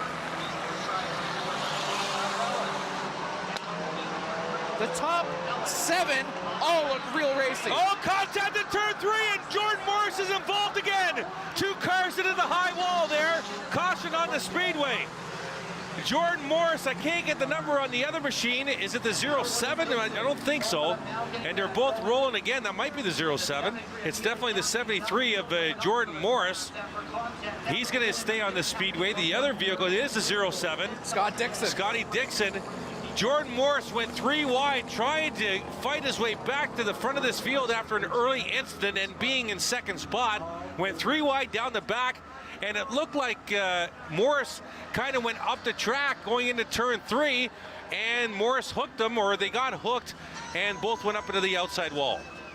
It's the crew hopping onto Dixon's car, seeing if they can't figure out what's up there. It looks like an issue with the front right. Let's go to the replay here. This is happening on the back stretch. There's the, see if we can pick it up. Whoa. On track. And there we see the 92. That's McCoy. Very high in turns 3 and 4. And we had some, looked like some extracurricular activity under caution here at the front stretch. Dan Story brake checked about 6 guys, and they all had to check up. Not sure what happened there. Dan Story suddenly slowed way down. So they're still working on the 07 machine. There you go. And see that, Joey, see the pit crew? That's your shirt. Okay. That's the shirt that was brought up for you. I like the color. The 07 team. So there you go. There's a preview of your shirt. Orange looks nice on me. I'll be happy with that. 9 laps to go. White flag on the speedway here. Nathan Rhea is your point machine, your leader here with 9 to go. Cox on the outside, he can be very, very aggressive. Rhea, although, is a very, very aggressive defender. Look a couple rows back. Chris Lawrence has shuffled to the inside. I thought he was going to start on the outside of Vanderwest Jr. He's starting on the inside. You know who's probably on tilt right now? That's Jordan Morris. That's twice he's had to go to the back of the field. Definitely on tilt mode. So pace car pits, and here we go. Great start from Cox. He's taking it real wide, though. Can he do something about Rhea, who had a nice turn and a nice turn exit? Lawrence is dropping back. That opens door for Ellis and Langford. Side by side for the lead out of 4. Cox on the high side, Rhea on the inside. Ellis and Langford side by side for 3rd. Watch that as that continues. Oh, spin! Lawrence! He saves it, but he was hammered by Lamont. Now they're 3 wide, but Vanderwist Jr. on the high side. Great shot right there going into turn 3. Oh, and now he's going to give Lamont a shot. A little payback. Forces him high into turn 4. Opens the door there for Brent Pelly, who has now entered the battle. Nicky Nine-Door right there for the 77 gaining the spot. Side by side for the lead down the back. Side by side for the lead. It is, it's Rhea who's holding on, but Cox might hit the line first. Rhea has the track position, but Cox has the straight line speed. This battle allowing Ellis and Langford to kind of chip into that lead right now. Cox is classified as the leader. Remember, leaders get a point as well as a feature. So Cox just stole a point from Rhea. Cox gonna try again on the outside. And Jordan Morris, I think, is back in the pits. Jordan Morris is out of this race. A huge hit for the driver coming in 2nd in the point standings tonight. Rhea still in the lead. He's going to hit Darren Fish. Lap traffic. Can he use him as a blocker, maybe, to keep Cox at bay? Big opportunity here for Chris Lawrence in the 28. Garrett McCoy in the 92 to stay on the track and get what you can get, because Jordan Morris is done. Fish and Desjardins are at the back of the lap traffic. They are going to cause an issue for Chris Lawrence, as Lawrence is being separated from the rest of the pack by Fish. Yeah, Ellis is right there now in the 148. Langford in 4th spot in the 03.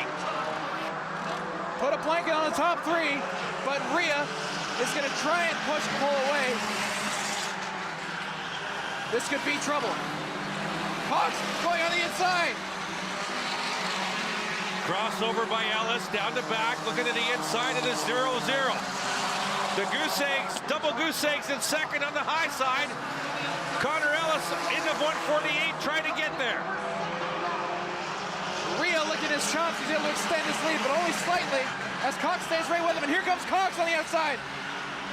He's going to retake 2nd at the very least. Still looking high. 2 laps to go. Chris Lawrence running up the top 5. Mark Lamont in 6th. Pete Vanderwist Jr. 7th. And Brent Pelly in 8th. White flag on the speedway. This looks like it's going to go to the line. Rhea has the lead. He's going to try and use lap time. Here comes Cox on the inside. Dive bomb. No. And now great drive by Rhea. That opens it up for Ellis on the inside on a turn 2. Down the back. Ellis takes 2nd. Cox breaks late. Cox. Oh my goodness, it's gonna go to the stripe. Rhea, can he hold on? He can. Cox is gonna take 2nd. Ellis, Langford, Lawrence.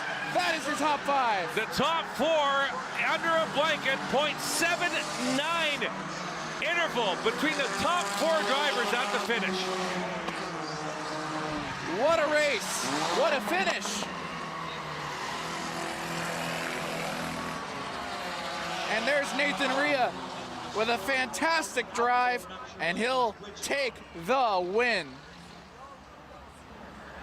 Fantastic drive. Him and Langford 6th and 7th respectively.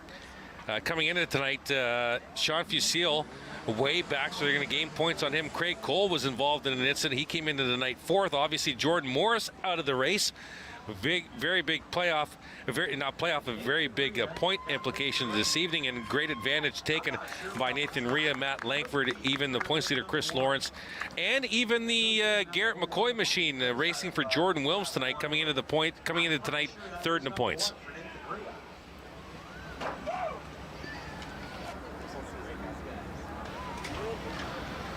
Nathan Rhea about to come out of his car, you see. He's got his friends and family and crew there, ready to celebrate with them. Keep in mind, some of the family members watching and watching on from the spotter stand in turn 3, cheering on. He's got to get all his safety gear off first. You know he just wants to get out and celebrate. We'll send it down momentarily to Justin Prince. I want to thank Justin. He can't hear us thanking him. I want to thank him for joining us on the broadcast 3 weeks ago. As you see Nathan Rhea climb out of the 26 for a feature race win this evening at Delaware Speedway. Let's send it down to Justin. Justin, I believe that was to all you guys up there, giving this one to the fans. Nathan Rhea down there with our own Justin Prince in victory lane. That's exactly what he said. He is pumped up. More family members saying hello and congratulating him on the victory. Nathan, very tough race, but in the end, you're able to hold on. How does it feel to take home the checkered flag tonight? I'm going to be flying home, everyone. Flying home. Like, I can't even express the hard work I put into this car for all of you guys. I can't express. Thank you for coming out. Thanks, Dads, Discount Auto Parts. Thank everyone of you guys in the stands. Thanks. A crazy, crazy race for you. A big victory. Anyone you want to thank for this run tonight, for being able to take home this 26 to the checkered? Most importantly, my father-in-law, Barry Harmer, for getting me out here. My family, everybody who supports me back there. You guys know who you are. Thanks. Nathan Rhea, pumped up. Nathan Rhea, what a fantastic run by him. We'll have the V8 stocks coming up right after this here on Delaware Speedway.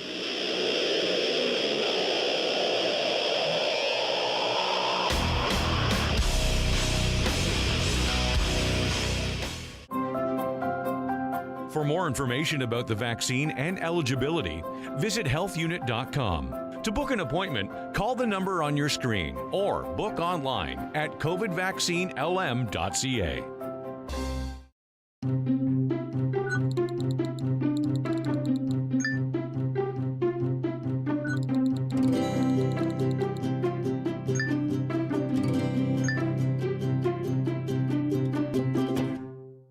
Optimus TV Bingo returns Monday, September 13th to Rogers TV with a weekly prize board of $3,000. The money raised funds projects to help the youth in our community. You can pick your cards up at over 90 locations across London. And for only $2, you get 6 chances to win. Watch, play, and win with Optimus TV Bingo, returning Monday, September 13th on Rogers TV or streamed live at rogerstv.com.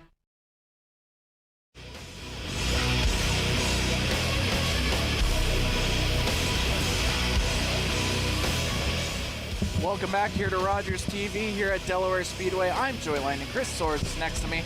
We're about to get the V8 stocks going. There's Nathan Rhea from the Bone Stock soaking in one of his first wins. I believe that's his first win ever. And he was really excited about it. Gave a great interview. Yeah, and he ran really well. It was a great battle. Front 4 cars at the finish, separated by 0.79 seconds. So a great Bone Stock feature, and some valuable points being gained by Rhea, Langford as well. The points leader Chris Lawrence, and also the 92 of Garrett McCoy running for Jordan Wilms tonight. Second in the points, Jordan Morris did not finish the race, so he's going to take a hit tonight. So the bounty is now up for grabs. We got the V8 stocks here. Paul Fothergill. Okay, your turn to pick. Yes, it is. I'm gonna just go basic. I'm gonna go Paul Fothergill. Okay, I'll go. What are we starting here? Let me look at the order here. I get the hammer on this pick. We got Shaw. Yeah, so Fothergill starting ahead of Mesenberg. I'm gonna take Kyle here. I'm gonna take Kyle Mesenberg for sure. Mesenberg had a great heat race. That's not a bad pick at all. Interesting note out there running in the back there is Jesse Rudd. did one lap in the heat race and then had to retire due to mechanical issues. Will he be able to run this race, or will he just take the flag? We will find out. He is in the back there in the 69 car. Once again, sorry, the pole is Chad Clutterbuck, not Steve Shaw. It's Chad Clutterbuck. And then behind him, it is Jeff Ferguson. Behind them in third, Steve Shaw Jr. I'm going to predict right now, caution free. Yeah? It better be. There's only 7 cars. Three cars, though, that are very, very even. As here we go. Nice start from Clutterbuck. Basically, anyone other than Fothergill's got to have a great race in order to take this one. Yeah, a key moment here for Barry Watson to 45. Third on the inside lane. If they could keep Fothergill on the outside, if Fothergill gets snarled up behind Ferguson here, they could take advantage, but Watson falls to the back of that 6-car pack. Clutterbuck is able to, sorry, not Clutterbuck. That's Ferguson. Ferguson able to stay ahead. And oh, banging in the back there, Watson and Clutterbuck had some contact. This is a key moment for Mesenberg and Watson now. They can't let Fothergill get to the lead until they can get back up to him here. Mesenberg fighting on the outside of Shaw Jr. Ferguson trying to keep Fothergill out, but Fothergill's got a lot of speed. I still think he was just cruising around in the heat race, ready for the feature. Mesenberg back up there now. Fothergill dikes to the inside. Ferguson is about 3 cars wide, even though he's only driving 1 down the backstretch. Here comes Mesenberg, baby. Here comes Fothergill. Oh, he's got him on the inside. Mesenberg needs to follow him through here. Fothergill, can he maintain the lead? He's gone. Good night. Mesenberg and Ferguson got to do something about it quick. Watson stuck behind him.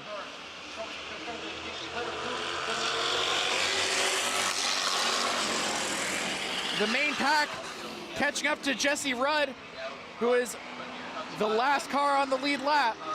Well, there we go. The top 3 in points now going to the front of the field. They got to watch out for Jesse Rudd. As he'll be lapped, he does go inside. Fothergill's got to go outside to let him pass, but he did not lose a step. Ferguson trying valiantly to hang with the top 3, but he's falling off, and now Steve Shaw's going to try and catch up and take 4th. Mesenberg has a little bit of an advantage on Fothergill in cornering, but it's Fothergill's got bigger horsepower on the straightaways. Watch Mesenberg close in here. Under braking, he kind of corners a little bit better than the 33, gets right in there, and now watch Fothergill take off on corner exit. I wonder what Watson's going to do. Is he going to go aggressive for second and try and fight Mesenberg, or is he going to try and work with Mesenberg to catch Fothergill? 72, that's Clutterbuck, a little off the pace right now. Last lap, a 22.96, that's well behind the leaders, over a second back. Fothergill trying to extend his lead. He ran the fastest lap on the track last time around.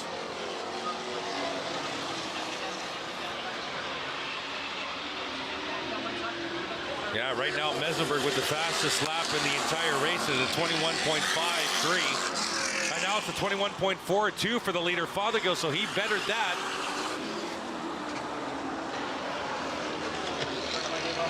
Fothergill, he's still looking real strong. They're coming back up to Jesse Rudd. Once again, Rudd forces Fothergill to check up a little bit, but Mesenberg can't do anything about it. With the fact that there's only 7 cars on the speedway, if you don't have the horsepower to stay with the leader, you don't have any traffic to help you get there. That's a problem for Mesenberg and Watson. It's been chalk so far. Can Mesenberg or Watson do anything about it? Well, not fully chalk, because Mesenberg could leap Watson here into second, I believe, if this holds.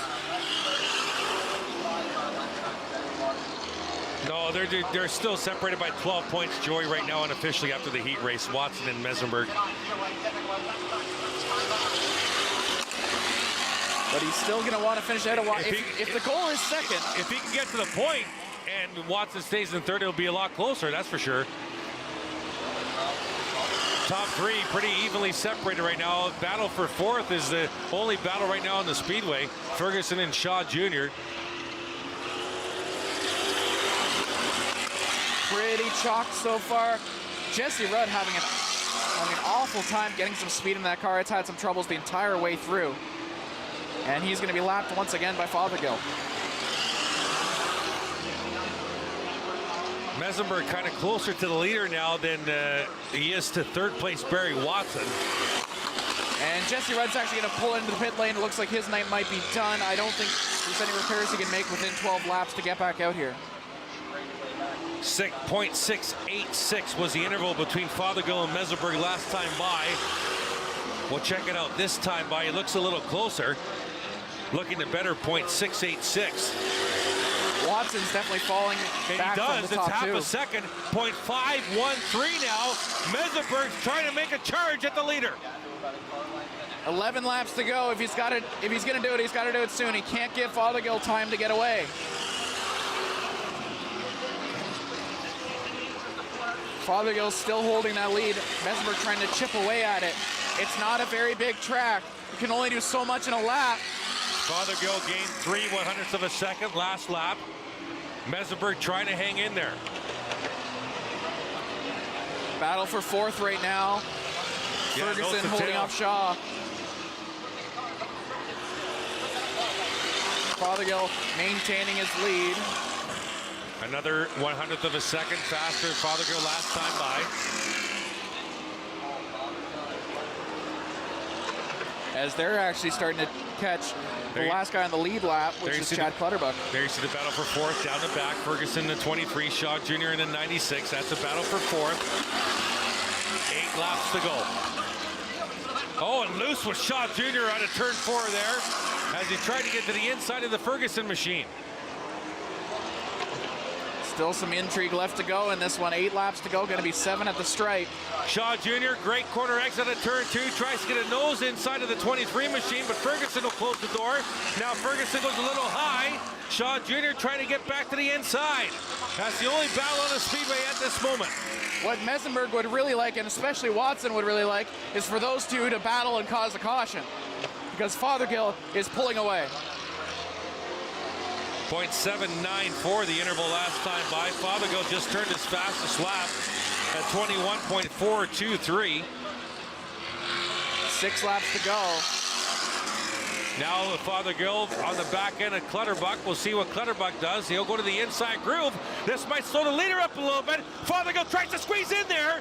It looked like a little tighter than it actually was, as Clutterbuck did not give the leader as much room as I thought he would have.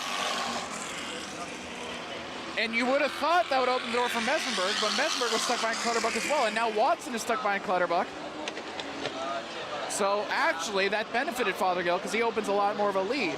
Yeah, it's almost a full second now. It's 0.878 last time by. Now it's over a second, 1.14, the difference between first and second. Oh, side by side for fourth. Shaw Jr. going on the inside of Ferguson. And through turns 1 and 2, and a loose 96 Shaw machine, but he holds on. Gets a good bite out of turn 2. Shaw and Ferguson battling in the backstretch. As you're looking at Fothergill still turning his laps. It almost seems academic at this point, unless Shaw Jr. and Ferguson get tangled. Shaw Jr. gets loose. Yeah, he was loose last time in turn 1 as well, but he'll hold on to the 4th spot.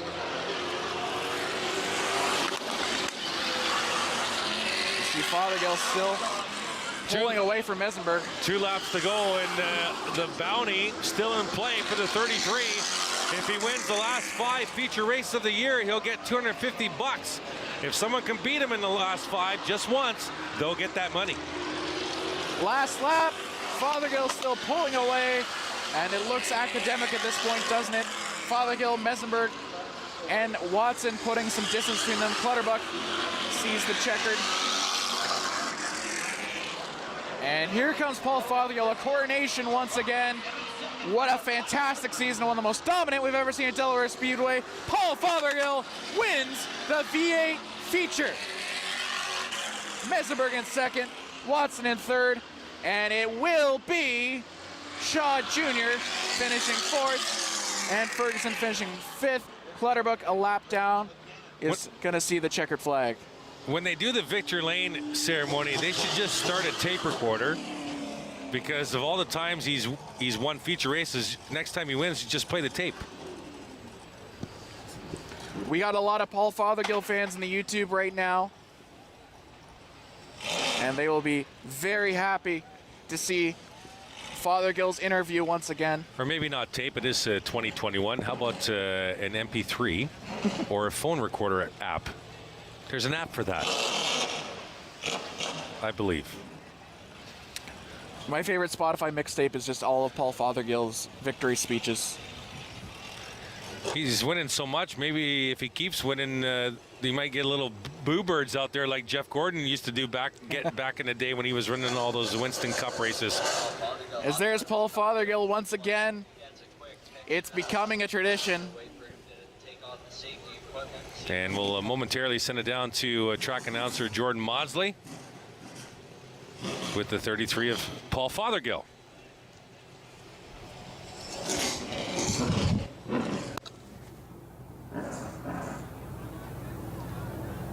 Hey, Paul, back down here again in Victory Lane. You've been here quite a bit. How great does it feel to be down here, though? It was good. I was worried today in the heat race. Them two guys have definitely brought it on over the season. They're very tough. I really enjoy racing with them, close, and it's good racing. Yes, somehow they both keep getting faster, Metzenberg and Barry Watson. What do you keep doing? How much work goes into changing this car and getting it ready every single week? We do quite a bit of work, probably 20 hours a week from last week to this week. Just a bunch of stuff we found that we didn't like, so we changed. These guys worked on it, and it came out tonight, and it was good, definitely good in the feature. The longer we went, the better it got, so I'm good for that. I know a lot of people make this car go around. I'm sure there's a lot of people you want to thank. Yeah, thanks to Doc Davis Property Maintenance. They're sponsoring this division. Thanks to them. And whoa, a huge crowd out tonight. Hope you had a good show. Thank you.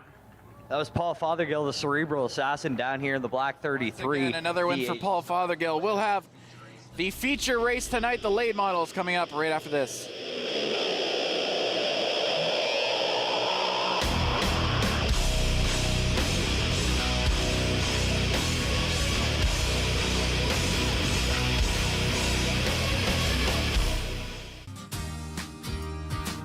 Hi everyone, my name's Ranger M.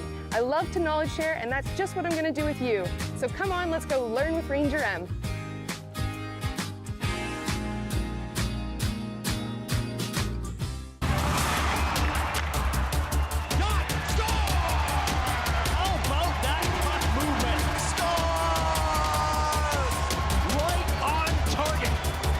Night's action on Rogers TV.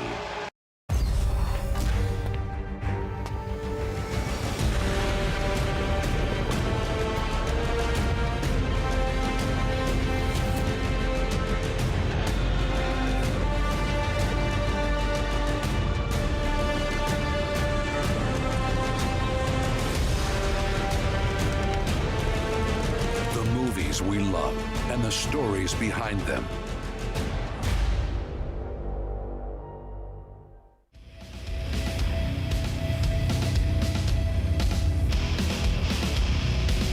Welcome back to Rogers TV. As you saw Paul Fothergill speed away from his victory lap. The late models are taking the track. I'm Joe Langdon. This is Chris Soares. And Chris, it seemed like you have a lot to say about Paul Fothergill's victory speech. I don't have a lot to say, but I found it funny because he said that they worked 20 hours a week this week in the car, found a lot of things they didn't like. Huh? He's been dominating, and they found things that they didn't like. My goodness gracious. Wow, was that ever a statement? I just want to say that. Paul Fothergill, once again, he's got the bounty on him. He is going to be one to watch the rest of the season. He has been absolutely dominant. Speaking of ones to watch, we've got the late models coming up now. Rick Verburn has pole the number 88, and there is a lot of people up at the front who are chomping at the bit. It's my pick, right? I Yeah, get it's to your pick pick. first Yep. for the late models? Yep, I got the first one, you get the last two. I'm going to pick the 60 of Ronnie Beauchamp Jr. making his return to Delaware after quite some time away. Starting inside row number 2. There he is right there. That's my pick, Ronnie Beauchamp Jr. So I have a bit of an out-of-the-box pick, I think. I think it's going to be Lidster. Lidster has shown a lot of speed. He was held up a lot in his heat race. He's starting pretty high. I think this is going to be a race of high attrition, and he's going to be able to show some speed late and pick up the win. Yeah, I don't mind that pick, Joey. The only problem with that pick just on the start is he's going to be outside row number 2.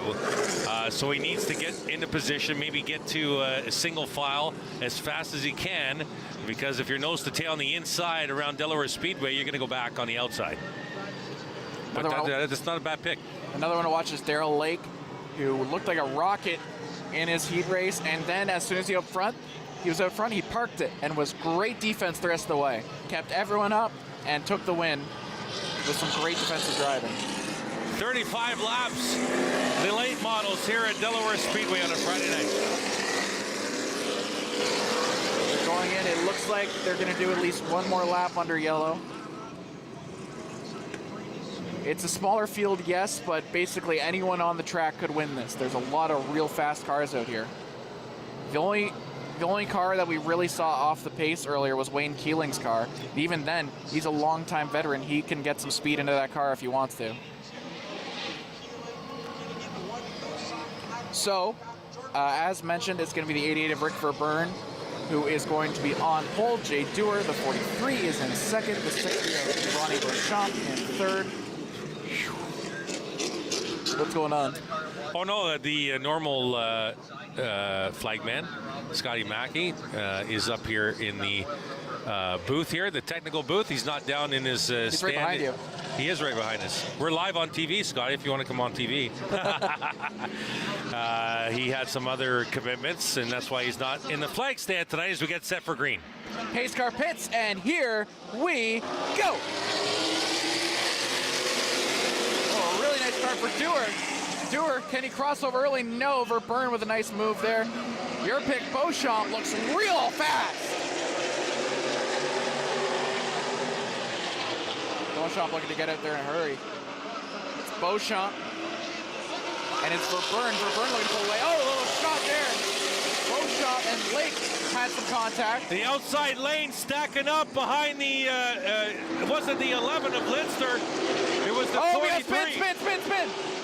The 39 over here on the front stretch. Oh, that's the 73 of 73, Brady Smith. Sorry. Yes, the 73. He's running the 73 number tonight for Cole Powell. Brady Smith around on the front stretch. And the outside lane there got clogged up behind the 43 of Jay Dewar. And they couldn't really move, so the inside lane gained 2 or 3 spots in that that one lap of green. I'm surprised that car can move, because that front left looks real bad. He's going backwards on the speedway now because he doesn't quite have the room to turn around. There he goes. So I'm not sure what happened there, but both those front tires look real off. They almost look knock-kneed.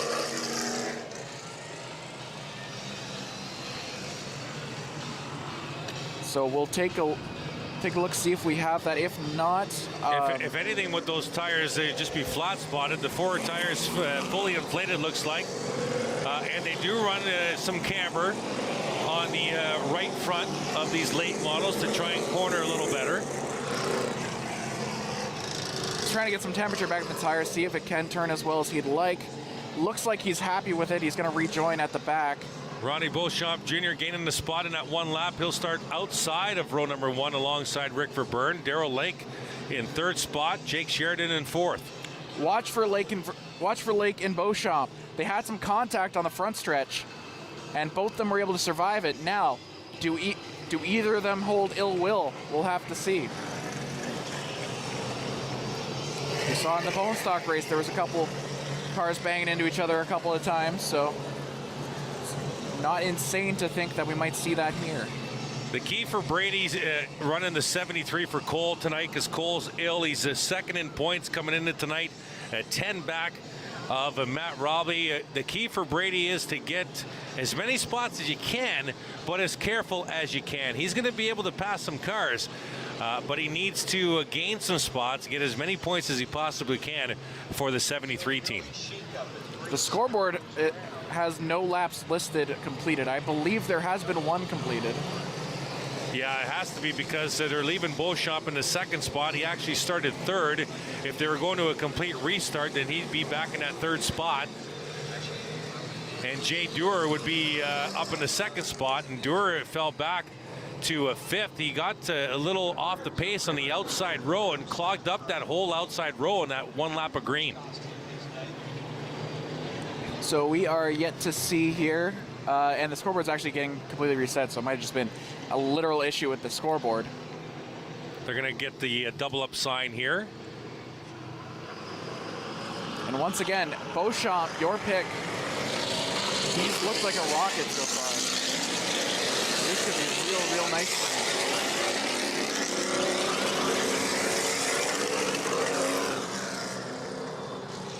him. Looks like this will be the last lap under caution. The lights have gone out.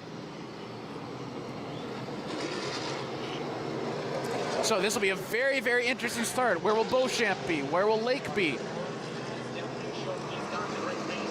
Pace car pits. And here we go. Nice start there by Verburn. Verburn is going to try and keep everyone on the outside. He gets a little loose, but he's out in front, so we can save it pretty quickly.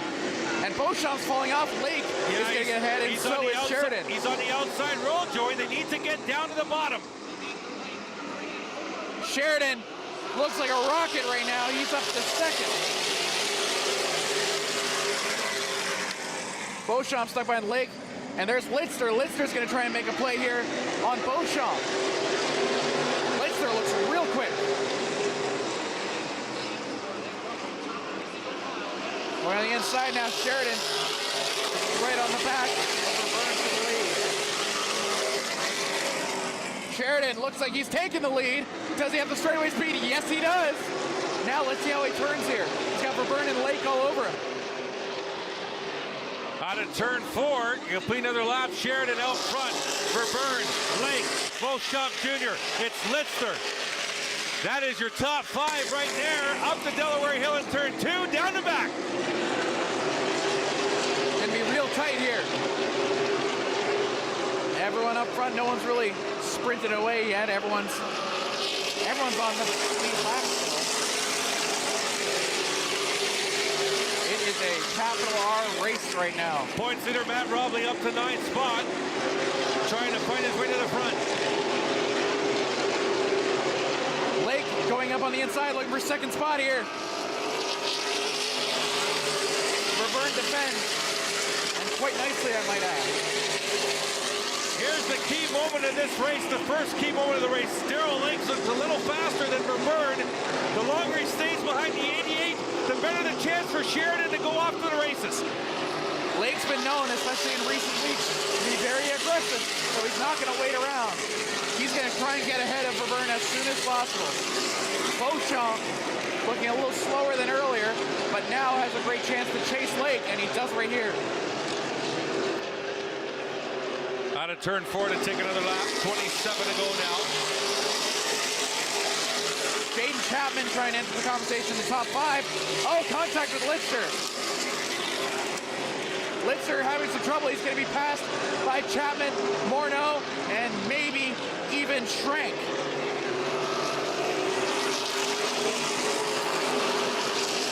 Whole host of Litzter's off. Jason Litzter off the pace here. And he's losing spots. There goes Robley. We mentioned Robley, especially in the heat race. He's leading the points right now, but he had a really poor heat race. He's got to make up as many spots as possible as soon as possible. Lake gets to the inside of Verburn. Battle for second spot into turns 1 and 2. And Beauchamp Jr. right there as well. There goes Beauchamp. Can he check the inside of Verburn? Verburn pulls ahead. Really great exit out of turn 4 by Verburn. Yeah, plus Verburn shut the door. Pretty much he slammed it. Sheridan looking for a real clean race. What does Darrell Lake have for the leader? We're about to find out. We'll give you the interval this time by 25 laps left and 2.041 seconds. That's the interval between Sheridan and Lake. Sheridan was able to make a a lot of ground because of Verburn holding up Lake for about 6 laps there.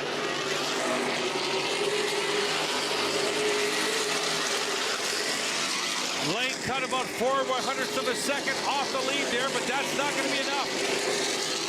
Chapman gets loose, and Morneau's going to pass to join the top 5 party.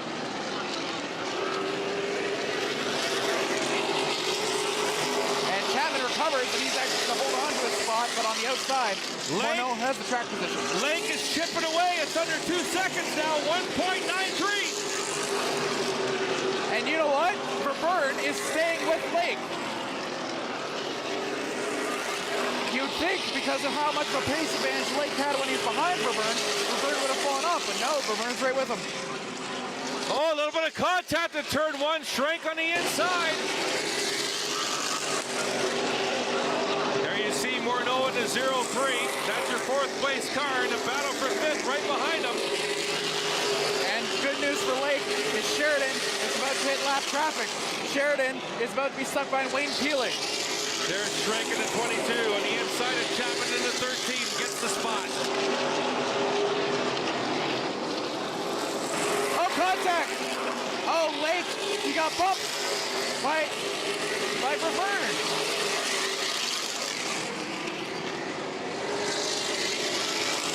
Sheridan had to go a little higher than he might have liked, but he gets through Keeling without much incident. We thought Lake was a little faster than Verburn, now it's the other way around.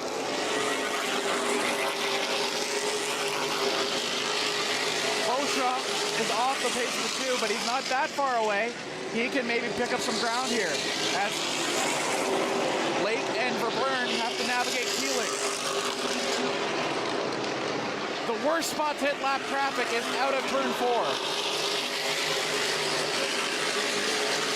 Sorry, into turn 4. And look at that! Keeling forces Lake to check up. Chance now for Beauchamp.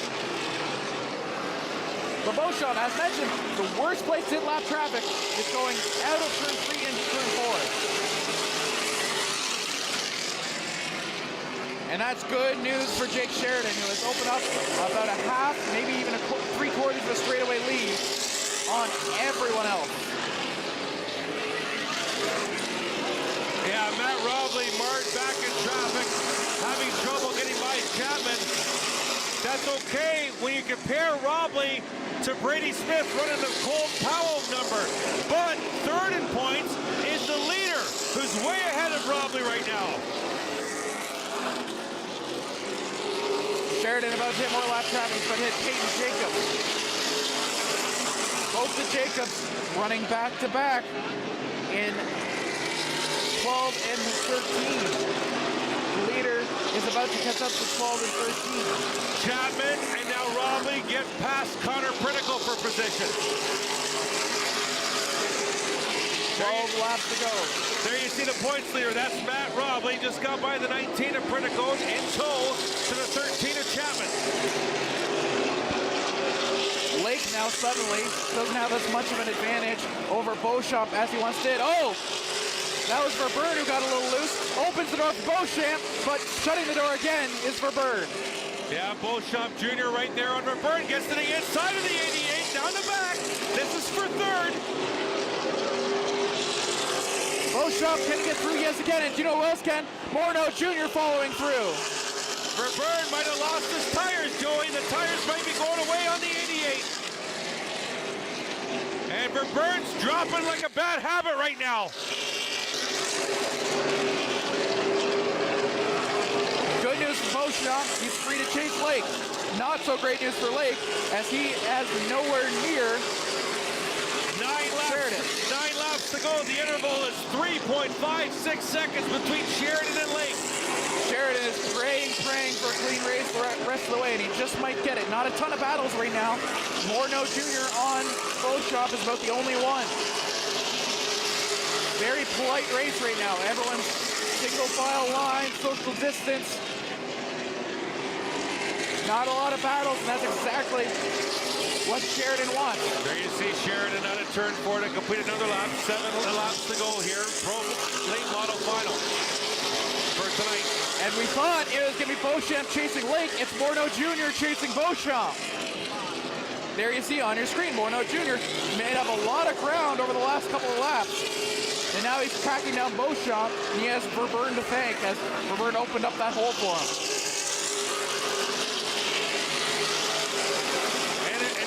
One of the big variables is here how you take care of your tires.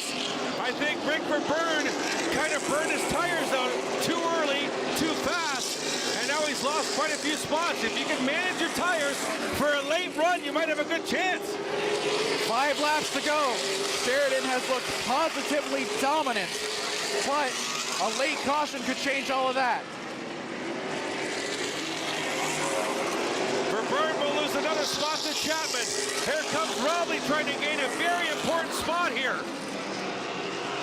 Beauchamp also now finally catching up to Lake. It took about 15 laps, but finally Beauchamp's able to catch Lake to maybe make a charge here. Morneau Jr. is under siege from Marshall Schrenk.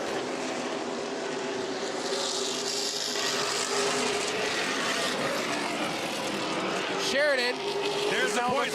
Sorry, Joy. There's the points leader, Matt Robley, trying to get to the inside of Verburn. Every position matters this late in the season. Verburn doing a fantastic job of holding up the race, or sorry, not the race, the points leader right now. The race leader is Sheridan, who has just got through Mark Jacobs. So he is now lapped over half the field. It's a 4-second lead right now for Sheridan in the white 52, white flag next time by. Last lap, Sheridan is going to coast to a win unless something very drastic happens. The real battle is for second. Lake is holding up an uncharging Beauchamp. And Robley all over the back of Rick Verburn. It could be as mere as one position at the end of the season. That could matter. In one of the cleanest races we've had all season, Jake Sheridan wins the feature race by a mile. Daryl Lake takes second, Ron Beauchamp takes third, Ray Morneau Jr. takes fourth, Marshall Schrenk takes fifth. What a great start to what's going to be a busy weekend for Sheridan. He drives up to Barrie tonight, if not early tomorrow morning, to go race there tomorrow. So a good start to the weekend for Jake Sheridan. One of the most dominant races we've seen in this class all season. Yeah, absolutely. I agree with that. And at one point, Daryl Lake cut it to under 2 seconds. The final winning margin just over 4 seconds. Sheridan taking home the checkered flag. And I think quite a few guys used up their tires a little too early, a little too fast, and they went away for that last half of that feature. What a fantastic drive from Sheridan. Again, one of the most dominant we've seen in this class. Very clean race for the late models. You don't usually see that. I think there was only one caution. It's right at the start. There was. Like it's been a very quick night. Just 9:37 p.m., which is a very quick night here at Delaware Speedway. And we're going to send it down trackside momentarily to Justin Prince for the post-race interview with Jake Sheridan, who's set to climb out of the 52.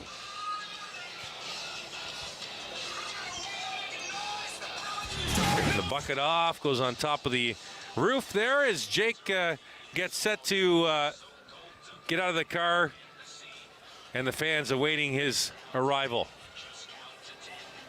Coming into tonight, third in points gained, quite a few points on Matt Robley. He was 13 off the pace, and there he is, Jake Sheridan, your feature race winner in the late models. And he definitely bit into Matt Robley's lead for sure, and I would think he would have passed Cole Power for second. Let's send it trackside. A dominating performance. How about a straightaway ahead?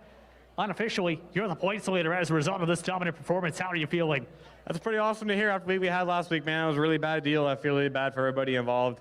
All the sponsors of McCall Racing Boys. That was our race there. Probably had that car working really good and got taken out by just, I'm not going to say anything bad, just some poor decisions. But really, really appreciate the effort by all these guys this week. The McCall Racing Boys worked hard on this car and had that one working good last week, and this one's worked even better today. So that's a pretty nice way to run a race. Once we got up front there, is kind of saving some tires, see if we can make these tires last the rest of the year here. Go for a championship, I guess, now, next week, since we're back in it. It's pretty cool to have the points lead back, like I say, after that night. So I just really can't thank everybody enough. It's been a rough year, been a long year. Can't thank everybody on the race car. Try to get everybody on here. Must be good for this week. But Cameron Crane, riggers on the hood, my boss. I can't thank him enough for all he does. He really stepped up this year, and just enjoy being with them all the time. And appreciate all their support. And DeMar aggregates come on Brainerd this year. Pretty LED too. They're pretty happy to have them on the car this year and be in Victory Lane here at Delaware Speedway and Vibrant Farms, Pride Seeds. They both those guys have been with me for a really long time, and I appreciate all their support and just happy to be here tonight. One last quick question. With there being just a couple weeks total with Delaware action, your thoughts for the final race weekends for your team? Yeah, just like you say, one more race to go and 50 lapper. I mean, this car got really good by lap 4, and she never slowed down after that. So I think we got ourselves a really good piece, and the long races are where we strive. I think that's where we do the best, got the most experience. So hopefully we can just get to the front on that one there and play that in our hand. And we kept her in good shape this week here. It's nice. That's a nice place to be up front and pacing yourself. So if we can do that again next week, it'd be pretty amazing. But like I say, getting all my help, even just before I forget, I got to thank all my crew guys. My dad's been a big support here in my whole career, and he's been stretched pretty thin this year between 2 race cars, 2 different spots, and all my crew guys. Unfortunately, Jimmy couldn't be here tonight, but he helps me out every weekend. Mike Verboom's a great help to me. Very dedicated all week long. And Brandon Scheller, I got probably the best spotter in the whole game. So he helped me a lot tonight, and I appreciate all those guys' dedication. And we'll see if we can chase the trophy again tomorrow in APC. Congratulations on the victory. Thank you a lot, guys. I appreciate it. So happy to see everybody here again. The crowds here this year have been awesome, and I'm just so happy to be part of it and get in front of you guys here at Victory Lane. It took long enough, but we're here now. Jake Sheridan, your winner tonight. Fantastic drive and a fantastic night. We'll be here to wrap it all up for you coming up after this here on Rogers TV.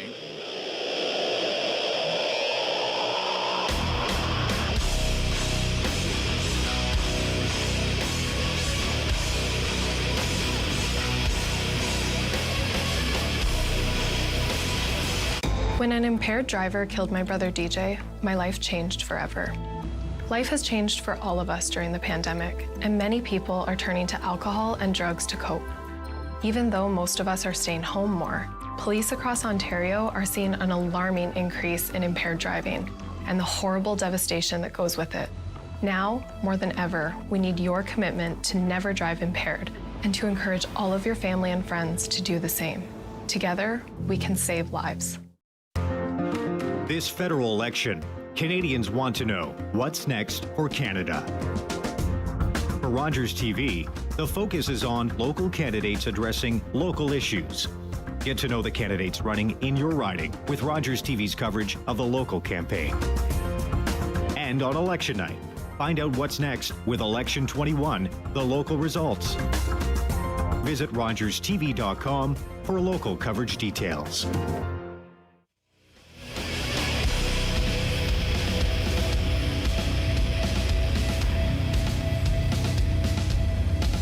Delaware Speedway, a fantastic night of racing, and we'll be here to recap it for you on Rogers TV right after this. Don't go anywhere.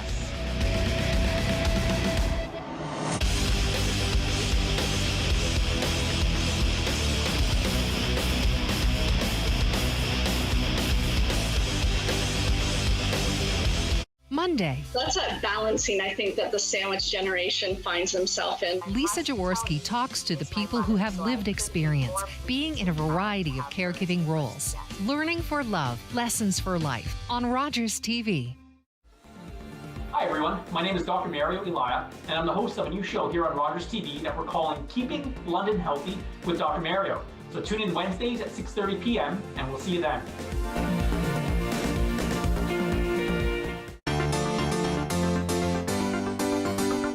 My kid's been in jail 5 years.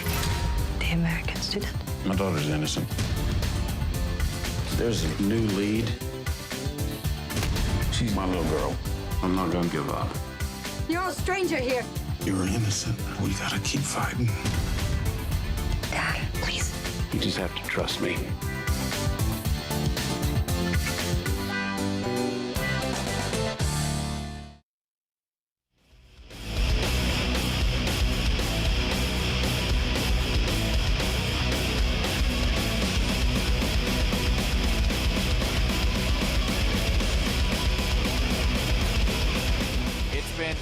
Crazy night here at Delaware Speedway. Once again, I'm Joey Langdon. This is Chris Soares.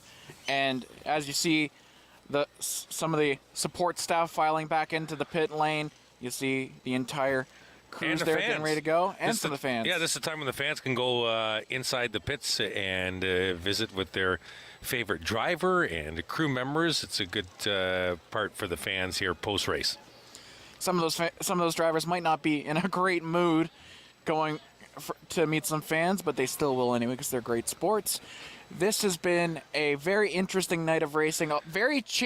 Less chaotic, crazy crashes, more championship material racing. Yeah, let's go to the Bone Stocks. They were our first feature of the night. We've got highlights. Bone Stocks, there's Jay Cox, and an issue there with Craig Cole, the 55, and Jordan Morris in the 73. Up on the wall on the backstretch and then contact into turn 3. Craig Cole high in the point standings, but had a very slow car tonight, and Jordan Morris did not finish. Here's the eventual pass for the lead. I believe this is the pushing Lawrence. and shoving. Yes, Lawrence in the middle, 3 wide with Vanderbush Jr. on the high side. Lamont on the inside, 3 wide into turn 3. Bone Stocks get a little rough once in a while, and Lawrence pays him back a little bit in turn 3. And then here is the eventual pass for the win. Nathan Rhea on a restart. On a restart, no less. Exactly. Takes advantage of Cox maybe focusing a little bit too much on the 148. And Rhea coming out of turn 4 on the outside just absolutely floors it. Leaves Cox in the dust. The 148 tries to follow through. Cox blocks that. And after that, he would not be caught. His first feature, I believe, of the season as he climbs out of 26. He was hyped. This, I believe, his first win of the season. He didn't give the standard thank you to some sponsors, thank you to my friend's family interview. He was hyped for that win. Yeah. You see there, Nathan Rhea takes the win. Yeah, Jay Cox, Connor Alex ready to finish off the top 3. Matty Langford in 4th, and the points leader, Chris Lawrence, unofficially still the points leader in 5th. Monumental effort by him to stay in 5th. Lamont in 6th, that'll help a lot. Vanderbush Jr. in 7th, he's sitting in 10th in the points right now. That'll help his case a lot. And then Pelly Kick's Story rounding out the top 10. Next up was the V8 stocks. We've got highlights of that as well. We have the pass for the lead here. Paul Fothergill in the 33. Ferguson's out front. Fothergill gets a little nose, and now up to the door inside into turn 1. Mesenberg eventually went to follow him through, so did the 45 of Watson. Fothergill went on for yet another feature race win in the V8 stocks in Victory Lane, and there he climbs out of the car to celebrate another feature win, Joey, this year. You compare Nathan Rhea's emphatic celebration, smacking the car, smacking everyone, screaming in the air. Compare that to Paul Fothergill, who has won basically, I believe, every feature this season. Just nonchalantly waved the check flag. Thank you, everyone. He has been unstoppable this year. And apparently lots of things they didn't like on the car this past week and had to fix it. That's scary. Exactly. Late model feature was up next, and that was just one caution in the late model feature this evening that just wrapped up a few minutes ago. We've got highlights. And there you see the pass for the lead. It's Verburn in the 88. Here comes Jake Sheridan, the eventual winner, inside in turn number 2. Down the back, he'll complete the pass. He ended up finishing just over 4 seconds ahead of the second place driver. There he is climbing out of the 52. Heading up to Barrie for the APC Late Model Series that he's running both series. He's running here, obviously, and he's running the APC Late Model Series of this season and goes up to Barrie tonight to race tomorrow. And as you mentioned, Beauchamp Jr., I believe this is his first race at Delaware Speedway this season. Yeah, for a while, probably a couple years, yeah. So he is able to take a podium spot in his first one of the season. That steals a lot of points that Ray Morneau Jr. and Marshall Schrenk would have loved to have. So, as you see, the top 10 there in the late model. Chris, any final thoughts? Now, the points leader, Matt Robley, there finishing 8th, so gaining some points. But Jake Sheridan, unofficially the new points leader now in the Pro Late Model division. Well, yeah, we are back next week, folks, here at Delaware Speedway, 7:30 start time. One of the feature divisions is the Super Stocks. A week off this week. Lots of extracurricular activity last week. Looking forward to the Super Stocks. And don't forget, you might want to check out the September 24th to the 26th weekend. It is the Fall Brawl, 3 days of racing here at Delaware Speedway, DelawareSpeedway.com for ticket information. Thank you so much, and thank you so much at home for watching. I've been Joe Langdon for Chris Soares and the rest of our crew here. Thank you so much for watching, and we'll see you next time.